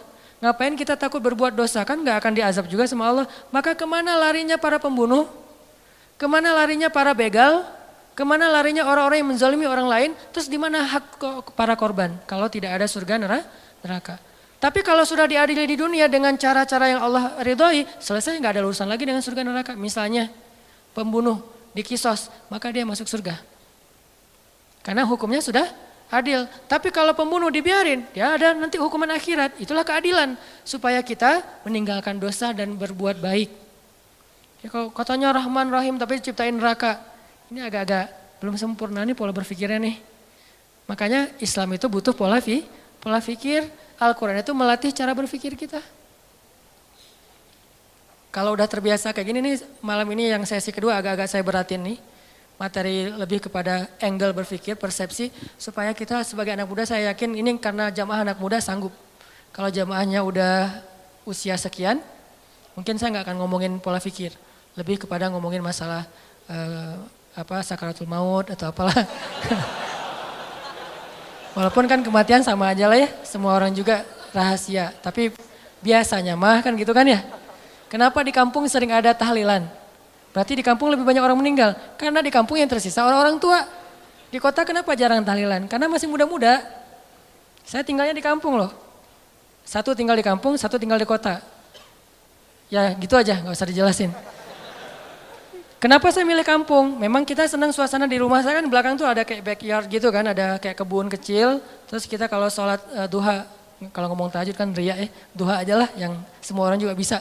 Duha itu di kebun. Karena salah satu hobinya Abdullah bin suaminya Asma bin Abu Bakar siapa? Zubair. Abdullah bin Zubair itu hobinya sholat di bawah langit kalau duha. Akhirnya kita kalau duha sesekali itu sholatnya di kebun. Sengaja milih yang Cihanjuang atas yang airnya masih mau mandi aja sayang nih air terlalu bening nih dipakai mandi gitu kan ya. Layak diminum. Cihanjuang atas sama yang agak di perkotaan. Kalau di perkotaan biar mudah aktivitas. Kalau yang di atas biar tenang. Di atas hampir tiap bulan ada kasus orang meninggal. Kenapa? Di kampung. Saya nggak ngambil kompleks, sengaja ngambil kampung. Kalau di bawah jarang ada yang meninggal. Kenapa? Anak-anak muda. Walaupun tetap rahasia Allah. Nah karena ini anak muda saya ngomonginnya tentang persepsi. Tentang pola pikir. Supaya nggak ada lagi muncul istilah, ini mah urusan pribadi saya sama Allah. Nih persepsi nih. Opini publik kan? Ini mah urusan pribadi saya sama Allah. Ketika kita menasehati teman kita bukan pengen ikut campur urusan dia. Kecuali kalau kita ikut campur masalah keluarganya. Tapi kalau masalah amal soleh, memang Allah yang nyuruh. Wa tawasau bil haq, wa tawasau bisab. Tinggal nasihatinya dengan cara yang baik. Bil hikmah, wal mau'izatil hasanah. Kalau dibantah, wajadilhum billatihi ahsan. Balas dengan cara yang lebih baik, senyumin aja. Salamun. Bukan berarti kita cuek. Kalau kita nggak nasihatin, manusia itu susah sadar. Jangan tunggu ilham dari langit. Karena kalau datang ilham dari langit berat. Lewat musibah, lewat masalah. Mending dinasihatin teman kita. Jadi bukan urusan pribadi saya sama Tuhan saya. Persepsi. Tadi, kenapa belum berhijab? Yang penting menghijabi hati dulu. Daripada kepala dihijabi tapi hatinya dengki. Gak ada yang menghijabi hati. Menghijabi hati itu gak bagus. Khatamallahu ala qulubihim. Allah menutup hati mereka. Siapa mereka? Orang yang kufur. Jadi yang harusnya menutup kepala membuka hati. Bukan menutup hati membuka kepala. Kebalik. Persepsi berpikir kan? Makanya kenapa saya bilang Al-Quran itu nyuruh kita berpikir. Jangan disuruh tutup hatinya. Yang ada alam nasyrah laka sadrak. Dilapangkan, dibuka dadanya biar dapat hidayah. Tapi kepala ditutup semampunya. Belajar mungkin awalnya cuma diikat doang. Lama-lama diikatnya di sini. Lama-lama diikat dililit-lilit. Lama-lama diginiin. Lama-lama naik makin tinggi gitu kan ya. Terserah itu Mas Stella ya, saya nggak tahu lah fikihnya, tanya aja sama Ustaz Abdul Somad. Yang jelas bertahap. Yang pasti nih, bukan nutup hati buka kepala, tapi tutup kepala buka hati. Kalau ada orang yang berhijab tapi masih buat dosa, jangan salahkan hijabnya, salahkan orangnya. Ada orang yang sholat tapi korupsi, jangan salahkan sholatnya, salahkan orang yang korupsinya. Dan jangan bilang gini, mending saya nggak sholat dan nggak korupsi. Daripada dia sholat tapi korupsi. Dia sholat dapat pahala, korupsinya dosa. Kamu nggak sholat dosa dan nggak korupsi dapat pahala.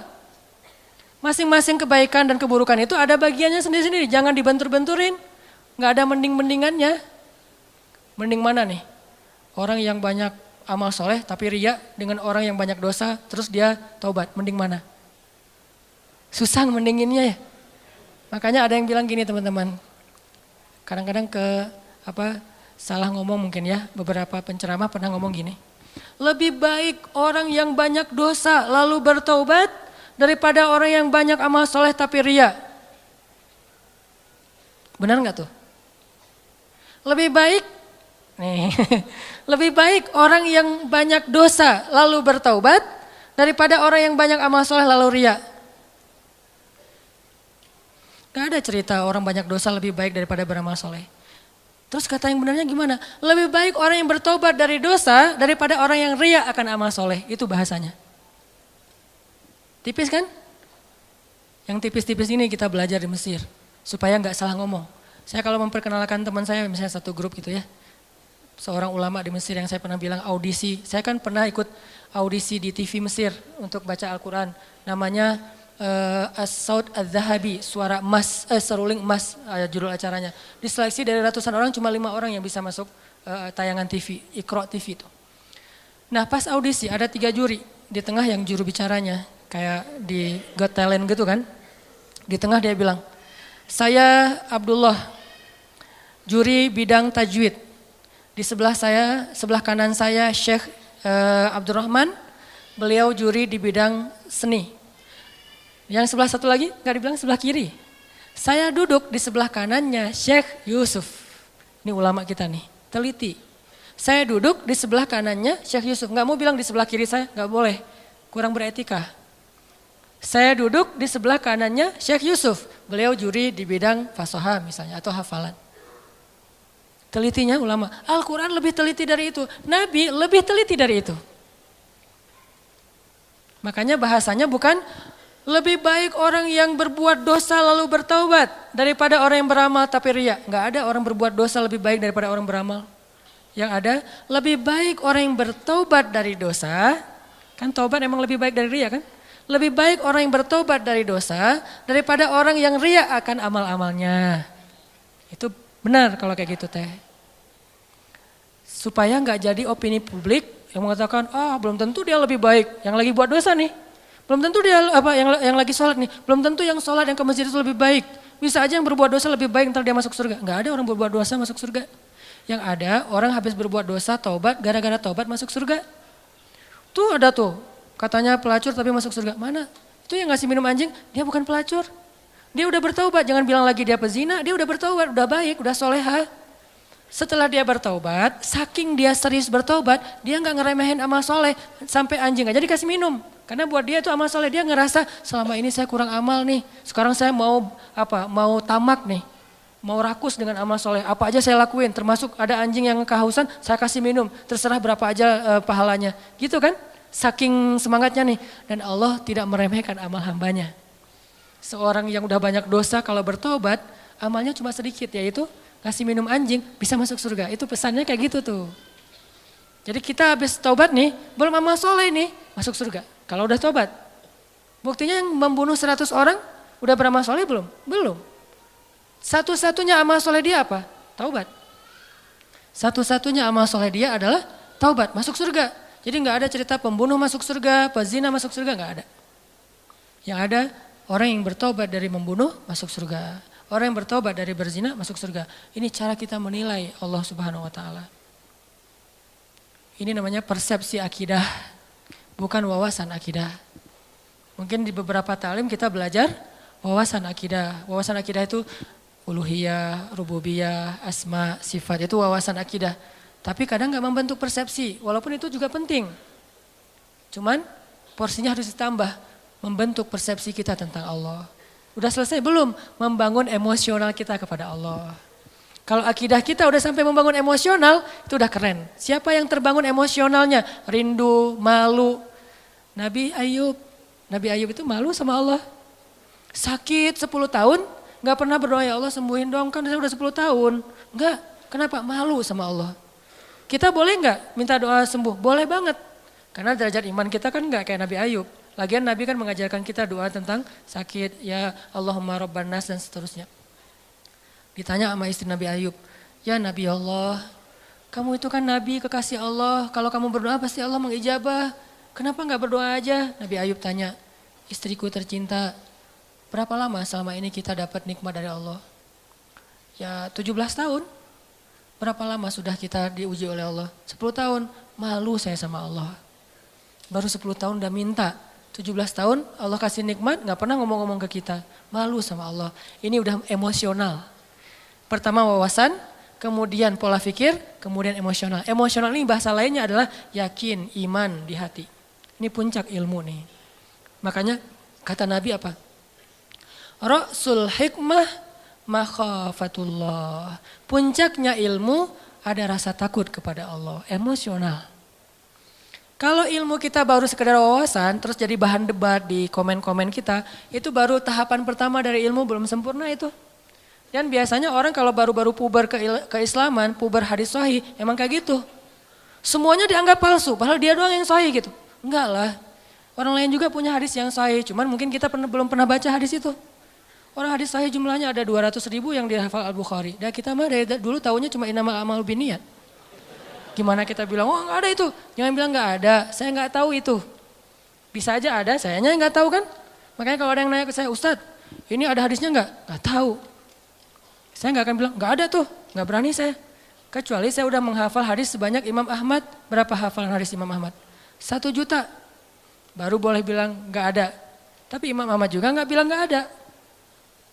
Bilangnya saya nggak tahu. Tanya aja ke yang ngamalin, dia tahu nggak hadisnya? Misalnya nih, ada yang tanya, Ustadz ada nggak sholat tasbih ke saya nih? Saya bilang nggak tahu, hadisnya. Tanya deh ke Ustadz yang pernah ceramah tentang sholat tasbih. Ustadz, kan Ustadz pernah ceramah sholat tasbih, apa hadisnya? Gitu caranya. Jangan kita nggak tahu hadisnya bilang nggak ada itu hadis sholat tasbih. Tanya dulu ke orangnya, siapa tahu ada. Kalau ada, nanti katanya sahih. Enggak, kata Ustadz itu dhaif. Nah, ulama juga tentang hadis sahih dan dhaif berbeda pendapat. Ada ulama bilang ini dhaif, yang ini bilang sahih, kecuali hadis palsu itu nggak ada beda pendapat. Kalau dhaif mah ada beda pendapat, hasan, dhaif, sahih. Kalau mutawatir insya Allah nggak ada beda pendapat. Ini artinya emosional, malu ke Allah, nggak enak ke Allah, kayak Nabi Muhammad SAW tuh, nggak enak sama Allah kalau nggak bangun tahajud, sampai sholatnya getol banget, sampai kelihatan kakinya itu udah keras gara-gara sering tahiyat. Ini beliau hitam gara-gara sering sujud. Makanya saya nutup, nggak mau riya. Nggak ada juga. Nah ini Nabi segitu-gitu amat tuh sholatnya. Ditanya sama istrinya, dalam riwayat yang lain ditanya sama Abdullah bin Mas'ud, kenapa gitu-gitu amat? Saya pengen bersyukur kepada Allah. Maksudnya nggak enak sama Allah, udah dikasih nikmat banyak, masih ibadahnya biasa-biasa aja gitu. Wawasan, persepsi, emosional. Kalau kita udah sampai punya rindu ke Allah, udah kuat nih, udah level 3. Kalau baru sekedar faham Allah, level 2. Kalau cuma tahu Allah, level 1. Kalau enggak sama sekali, ini bermasalah nih. Yuk kita belajar kalau gitu. Kadang-kadang enggak level 1, dia enggak terlalu tahu tentang Allah, tapi langsung punya emosional. Ada yang kayak gitu, kayak Bilal tuh. Bilal tuh enggak ngerti ayat-ayat tentang tauhid secara detail kayak Ibnu Abbas, tapi dia langsung yakin sama Allah. Ada yang kayak gitu. Makanya tempatnya ilmu di dalam hati. Tempatnya hafalan di dalam kepala. Kata ulama. Lahum qulubun la yafqahuna biha. Mereka punya hati tapi nggak ngerti. Jadi teman-teman, Allah aja kangen sama kita. Ini ngomongin emosinya Allah ya. Saya nggak ngomongin tentang zatnya, nggak ngomongin tentang wawasannya. Ngomongin tentang emosinya Allah. Allah kangen loh sama kita. Bukti Allah kangen, setiap malam didatengin. Setiap malam Allah manggil-manggil. Hai hambaku, kul ya ibadiyalladzina asrafu ala anfusihim. Mana hamba-hambaku? Allah tanya kita hamba. Allah manggil kita hamba, padahal banyak dosa. Harusnya Allah bilang, kul ya usad. Wahai para pendosa, kan bisa gitu kan? Atau qul ya ayyuhan nas, wahai manusia. Tapi Allah enggak, qul ya ibadi, wahai hamba-hambaku. Hamba-hamba itu kayak ibu manggil kita anakku gitu. Kita udah sering, ibu kita nelpon ya, ibu kita nelpon, kita reject, alasannya lagi kuliah. Ibu kita nelpon, kita reject, alasannya lagi di jalan. Ibu kita nelpon, kita reject, alasannya lagi malam mingguan. Ibu kita nelpon, kita reject, alasannya lagi ngobrol sama teman di kafe. Ibu kita nelpon, kita reject, alasannya lagi mau ujian. Mau ujian aja ibu gak boleh nelpon, saking disiplinnya. Ibu kita nelpon, kita reject dengan banyak alasan, tapi ibu kita masih manggil, nak, masih manggil gitu. Mau dimasakin apa? Masih nanya gitu coba, kurang baik apa ibu? Kita udah marah-marah sama ibu kita tuh gak pendendam, masih manggil, nak, gak manggil, hei kamu, enggak. Atau durhaka, enggak. Ibu kita masih memanggil kalimat yang kasih sayang. Dan itulah Allah Subhanahu wa ta'ala. Di-reject berkali-kali, dikhianati berkali-kali, ditinggalkan berkali-kali, diduakan, diselengkuhin tuh sering. kita sering nyelingkuhin Allah sebetulnya. Apa nyelingkuhnya? Kita kan suka bilang inna sholati wa nusuki wa mahyaya wa mamati lillahi rabbil alamin. Kan itu gombal banget kan? Sesungguhnya sholat saya, kurban saya, sholati wa nusuki, hidup saya, mati saya, semuanya untuk Allah Subhanahu wa taala. Semuanya untuk kamu, iya kamu, gitu kan? Ngomong ke Allah kan manis banget nih. Pada kenyataannya kita ngomong ke pasangan kita juga gitu. Aku nggak bisa hidup tanpa kamu. Allah ngelihat, duh, oi, gitu kan ya? Kalau bahasa kita mah ya, tapi Allah masih manggil hambaku gitu. Enggak, dasar lo emang gombal, lo habisin aja. Enggak, Allah tuh padahal bisa banget kayak gitu, coba. Enggak. Coba kalau pasangan kita digituin, gombal setinggi langit. Ternyata enggak kayak gitu, kan kecewa kan? Allah enggak kecewa. Walaupun Allah lebih berhak untuk kecewa. Kangen Allah sama kita. Pertanyaannya, kita kangen enggak sama Allah? Habis sholat zuhur, sejam kemudian, duh jam berapa sekarang? Duh kok baru jam 2 ya? Cih. Pernah enggak gitu? Kok baru jam 2 ya? Emang kenapa? Kangen asar Pernah enggak kayak gitu tuh? Kalau enggak pernah, terlalu emang kita mah. Enggak fair sama Allah. Kalau sama yang lain kan gitu. Sama dia coba. Baru aja semalaman nelpon dari jam 11 sampai subuh telepon. Duha telepon lagi. Padahal kan udah tidur. Karena semalaman gak tidur kan ya. Yang kok gak diangkat telepon aku. Kan tidur semalaman kamu ganggu gak bisa tidur. Ini kita ke manusia bisa gitu banget. Pengen ketemu sering, pengen nelpon sering, pengen di Skype, pengen video call gitu teh. Kenapa? Kangen. Ke Allah gak gitu. Begitu habis sholat isya langsung nyiapin baju di depan tempat tidur. Baju yang agak rapi, parfum, sarung, peci. Tergantung style ya. Ada yang modelnya gitu. Ada yang modelnya jubah, sorban. Ada yang modelnya flanel, jeans. Pokoknya terserah deh mau gaya apa aja. Yang penting baju kesukaan kita nih. Kita siapin di meja di dekat tempat tidur. Apaan sih itu? Ini baju untuk nanti malam having date. Untuk dating. Ke siapa? Ke Allah. Pernah gak kayak gitu? Saya juga belum. Ini lagi menasehati diri sendiri nih ya. Gak gitu-gitu amat. Kita bangun malam tuh karena kaget sama suara klakson mungkin. Atau suara anjing di depan rumah. Atau suara siapa. Justru yang paling cepat bikin kita bangun tuh miss call dari dia. Karena ringtone-nya tuh beda. Berarti kan kita nyelingkuhin Allah kan. Kalau yang lain telepon biasanya tret. Kalau dia telepon tuh lagu Korea. Kalau udah keluar suara lagu Korea langsung melek. Langsung halo. Tiba-tiba lembut. Nah, biasanya ngomong sama temannya gak gitu. Halo. Kenapa? Gitu coba ngomongnya, giliran ke Allah enggak gitu. Kan gak fair. Ini coba nanya ke diri kita masing-masing. Istafti qalbak, tanya hatimu, kata Nabi. Nabi itu kalau ke Allah tuh udah emosional, bukan lagi wawasan. Nah kita wawasan juga mungkin belum. Apalagi emosional, rasa gak enak, rasa kangen. Siapin baju-bajunya. Pengen apa? Nanti malam pengen ketemu Allah. Kan Allah turun, lebih dekat tuh. Kalau waktu lain Allah gak turun, lebih jauh. Walaupun jarak dekat dan jauh gak ngaruh buat Allah, tapi ngaruh buat kita. Allah turun ke langit dunia, saya harus siap-siap nih. Langsung nyiapin segala macam. Terus sebelum itu bilang, ya Allah jangan lupa telepon saya ya. Karena Allah manggilkannya banyak nih hamba-hambanya. Kita pengen dikhususin, ya Allah jangan lupa telepon saya. Maksudnya apa? Allah nelpon kita tuh kemana? Ke hati kita. Diketuk hati kita supaya bangun. Ya Allah please. Nanti malam saya pengen ketemu Allah, jangan lewatin saya ya. Yang lain-lain bangun saya enggak kan sedih banget. Gitu ngomong ke Allah mah. Ya Allah telepon saya, tidurlah waktu itu. Pasti ditelepon sama Allah. Jam 2 telepon. Allah kok kecepetan sih nelponnya? Enggak. Saya berharap mas 3:30 ya Allah. Udah dekat-dekat subuh gitu sekalian teh. Ya itulah kita lah kalau ke Allah kecepetan lagi. Kalau kepada makhluk si dia tuh makin cepat makin bagus. Kok kamu telat banget sih nelpon aku? Kok kamu telat banget sih buka pintu? Kok kamu telat banget sih ngangkatnya? Padahal baru ringtone yang pertama udah diangkat tapi masih bilang telat.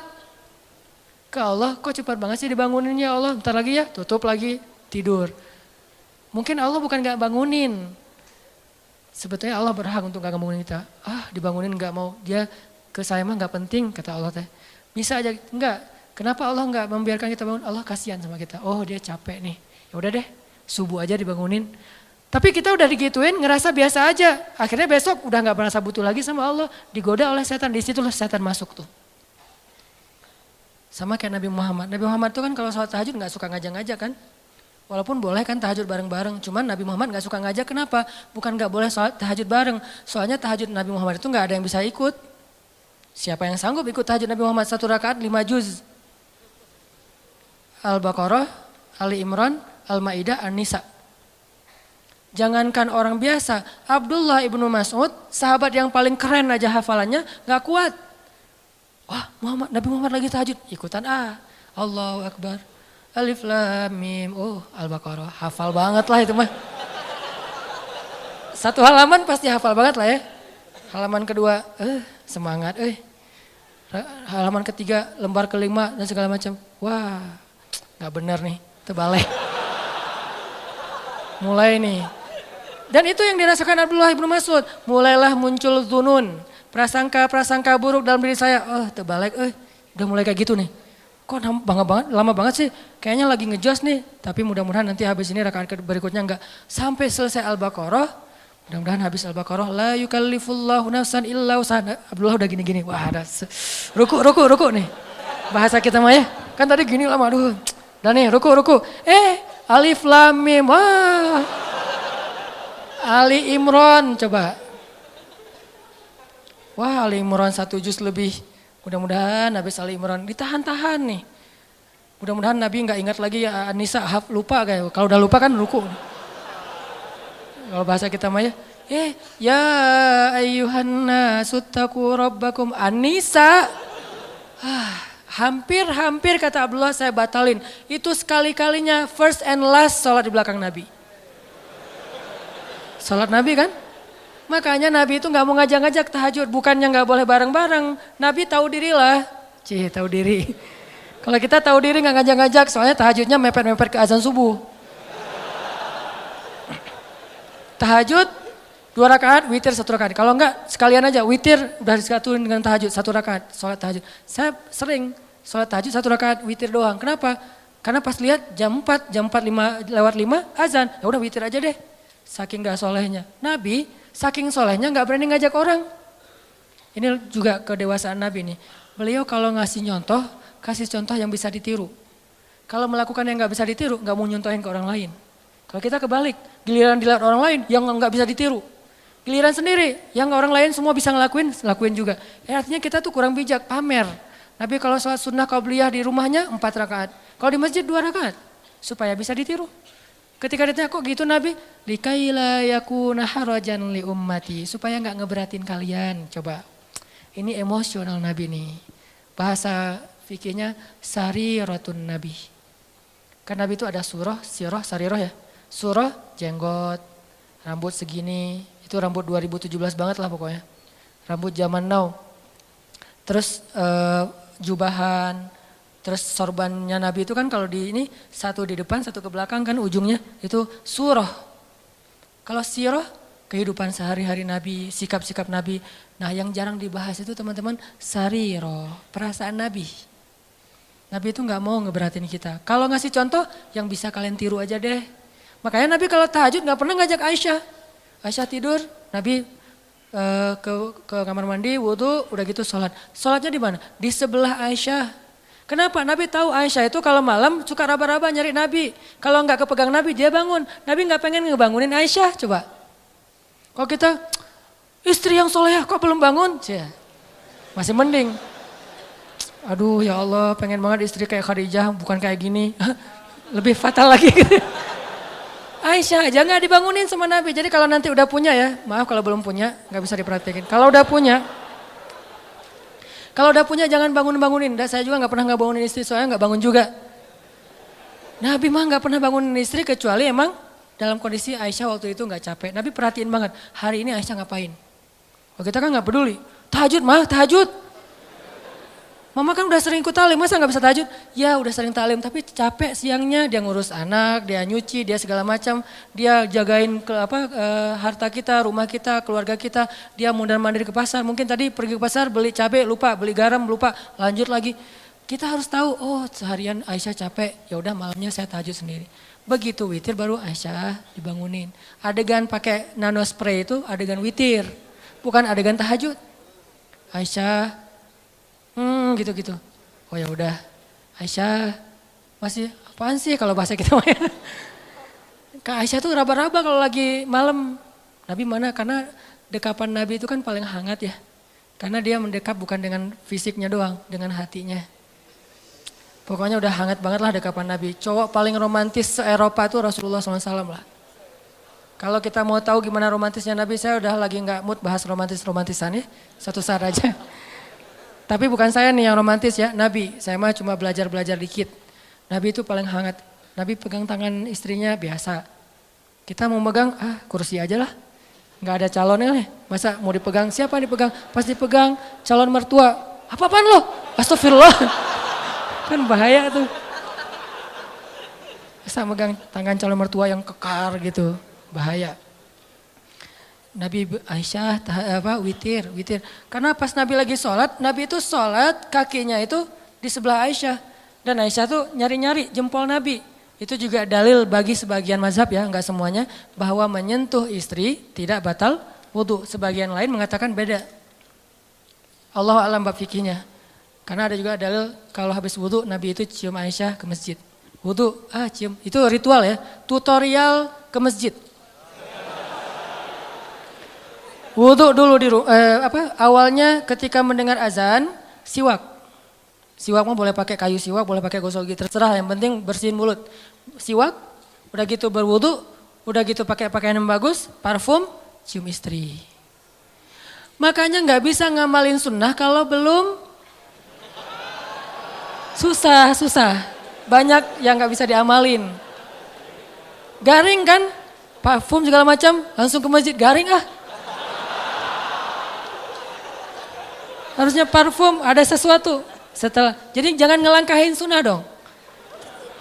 Runtutannya harus rapi. Siwak, wudu, pakai baju yang bagus, parfuman. Nah. Bagian apa? Terserah. Mau di pipi, mau di jidat. Ya itu aja lah 2. Pipi atau jidat, udah. Dan kecupan itu penuh kasih sayang. Istri juga pasti gituin, itu kayak mentransfer amal soleh ya, mentransfer kebaikan. Istri langsung pasti gituin, oh iya ya sholat. Jadi jangan bilang, ma sholat, enggak. Wudhu, parfum, cium, oh tanda udah waktunya sholat. Kan keren banget ya alarmnya ya. Jangan pakai alarm, ma sholat, ma udah azan. Jangan, enggak keren, terlalu mainstream. Alarm sholat dari suami ke istri itu adalah kecupan. Kalau di kantor gimana Ustaz? Kirim aja emoticon kecupan. Jadi kalau udah jam 12 muncul tuh emoticon kecupan, oh waktu sholat. Kan keren ya? Sunnah banget lah itu. Makanya ngelihat sunnah tuh dari angle kekinian. Biar lebih bisa praktekinnya agak-agak nyaman gitu. Ini ternyata, tadi ngomong kenapa jadi kesini? Susah dibendung Intinya mah ada sariroh. Nabi itu perasaannya luar biasa. Makanya Nabi pas lagi sholat jempolnya di dekat Aisyah. Aisyah tidur kan, tidurnya mereka di bawah ya. Kayak orang Jepang gitu, nggak pakai spring bed segala macam. Di bawah tidurnya karena memang sederhana. Aisyah pas lagi tidur cari-cari jempol Nabi. Oh ada jempolnya, Nabi sholat. Kalau kita pas dijempolin gitu, sok-sok khusyuk gitu, nggak boleh disentuh makhluk. Ini saya lagi menghadap Allah, makhluk minggir. Allahu Akbar. Nggak gitu-gitu amat lah, sholat mah. Sholat juga tetap romantis. Sholat jempolnya dipegangin. Itu sholat romantis tuh teh. Jangan mentang-mentang udah sholat jadi kaku. Makanya orang kalau beragama jangan jadi kaku. Justru harusnya jadi rahmah. Makin ngerti agama makin rahmah. Jangan makin ngerti agama makin kaku, makin strike. Jangan, kebalik. Kenapa ada kesan orang makin belajar ilmu agama makin gampang galak? Berarti kita nggak belajar sarirah Nabi, perasaan Nabi. Cuman belajar siroh atau surah mungkin. Harusnya makin belajar agama makin ngademin. Disentuh jempolnya biarin aja. Sujud. Pas sujud didatengin cucunya atau anaknya naik ke atas pundak Nabi. Nabi sujudnya dilama-lamain. Kenapa? Gak mau ganggu anak kecil yang lagi main di atas pundak beliau. Coba. Ternyata dalam ibadah juga ada akhlak. Jangan berpikir ketika beribadah akhlaknya dibuang. Enggak. Dalam ibadah aja pakai akhlak. Apakah kalau kayak gitu kita menduakan Allah? Enggak, Allah senang dengan hamba yang kayak gitu. Allah tuh enggak egois, yang kalau menghadap Allah makhluk minggir, enggak. Dilama-lamain sama Nabi, kenapa? Cucunya masih main atau anaknya masih main. Begitu anaknya turun, baru Allahu Akbar. Sampai saking lamanya, sahabat jadi nanya ke Nabi, walaupun enggak ada yang noong gitu. Apaan sih Nabi? Enggak. Kan kadang kalau kita mah kelamaan jangan-jangan imamnya meninggal nih, enggak. Kan ada yang meninggalnya husnul khotimah gitu kan. Lagi sholat husnul khotimah meninggal. Ini imam soleh banget sih meninggal lagi sholat. Ini gimana dengan kita nih? Enggak, mereka husnuzon.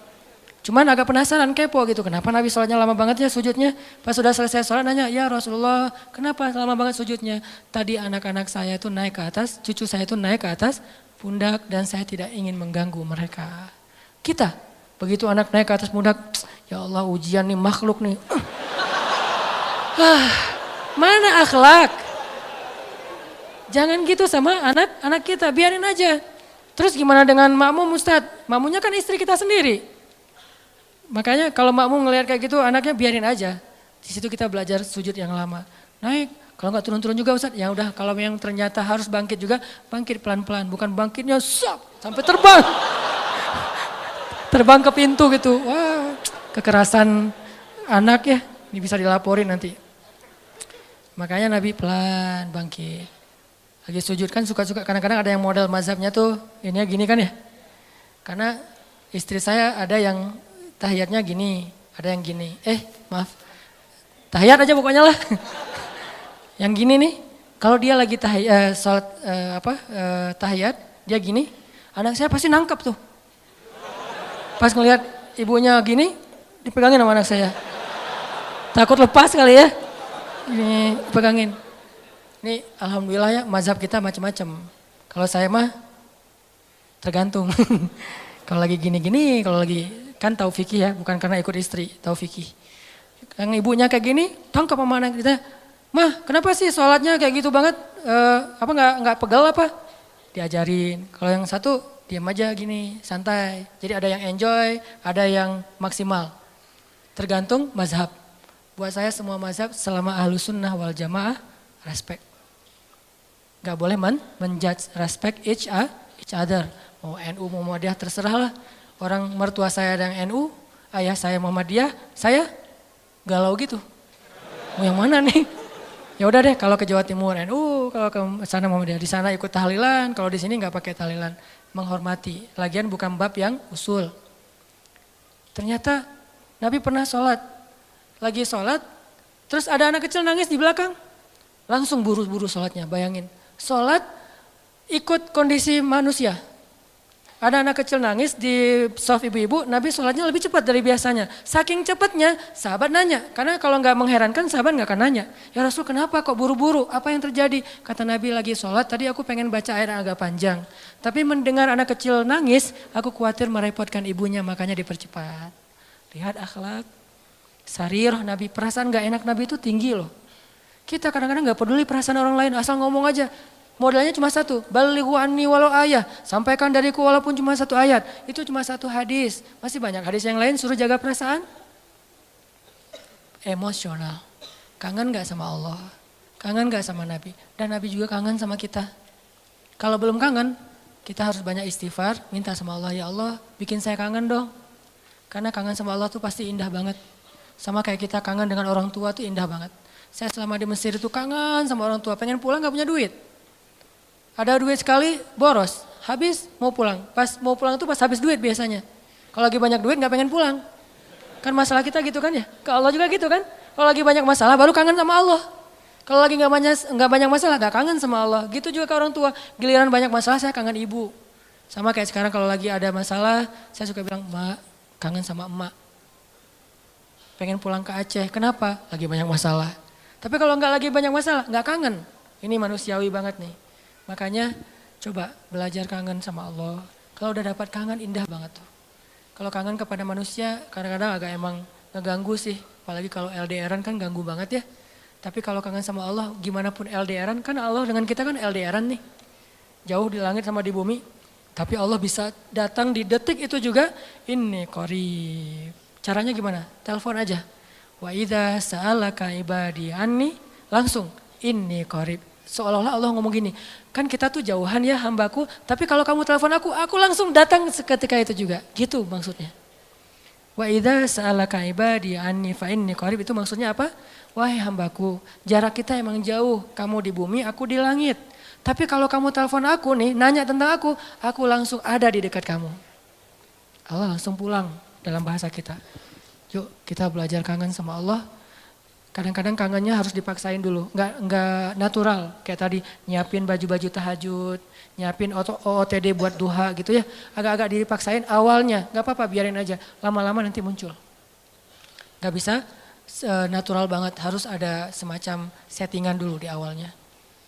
Sama-sama kita belajar, banyak hal yang malam ini kita bisa petik hikmahnya. Termasuk tadi sariratun Nabi, termasuk tadi nikmat Allah yang kita nggak tahu, padahal banyak ya. Mudah-mudahan semua ini jadi kebaikan dalam kehidupan kita sehari-hari.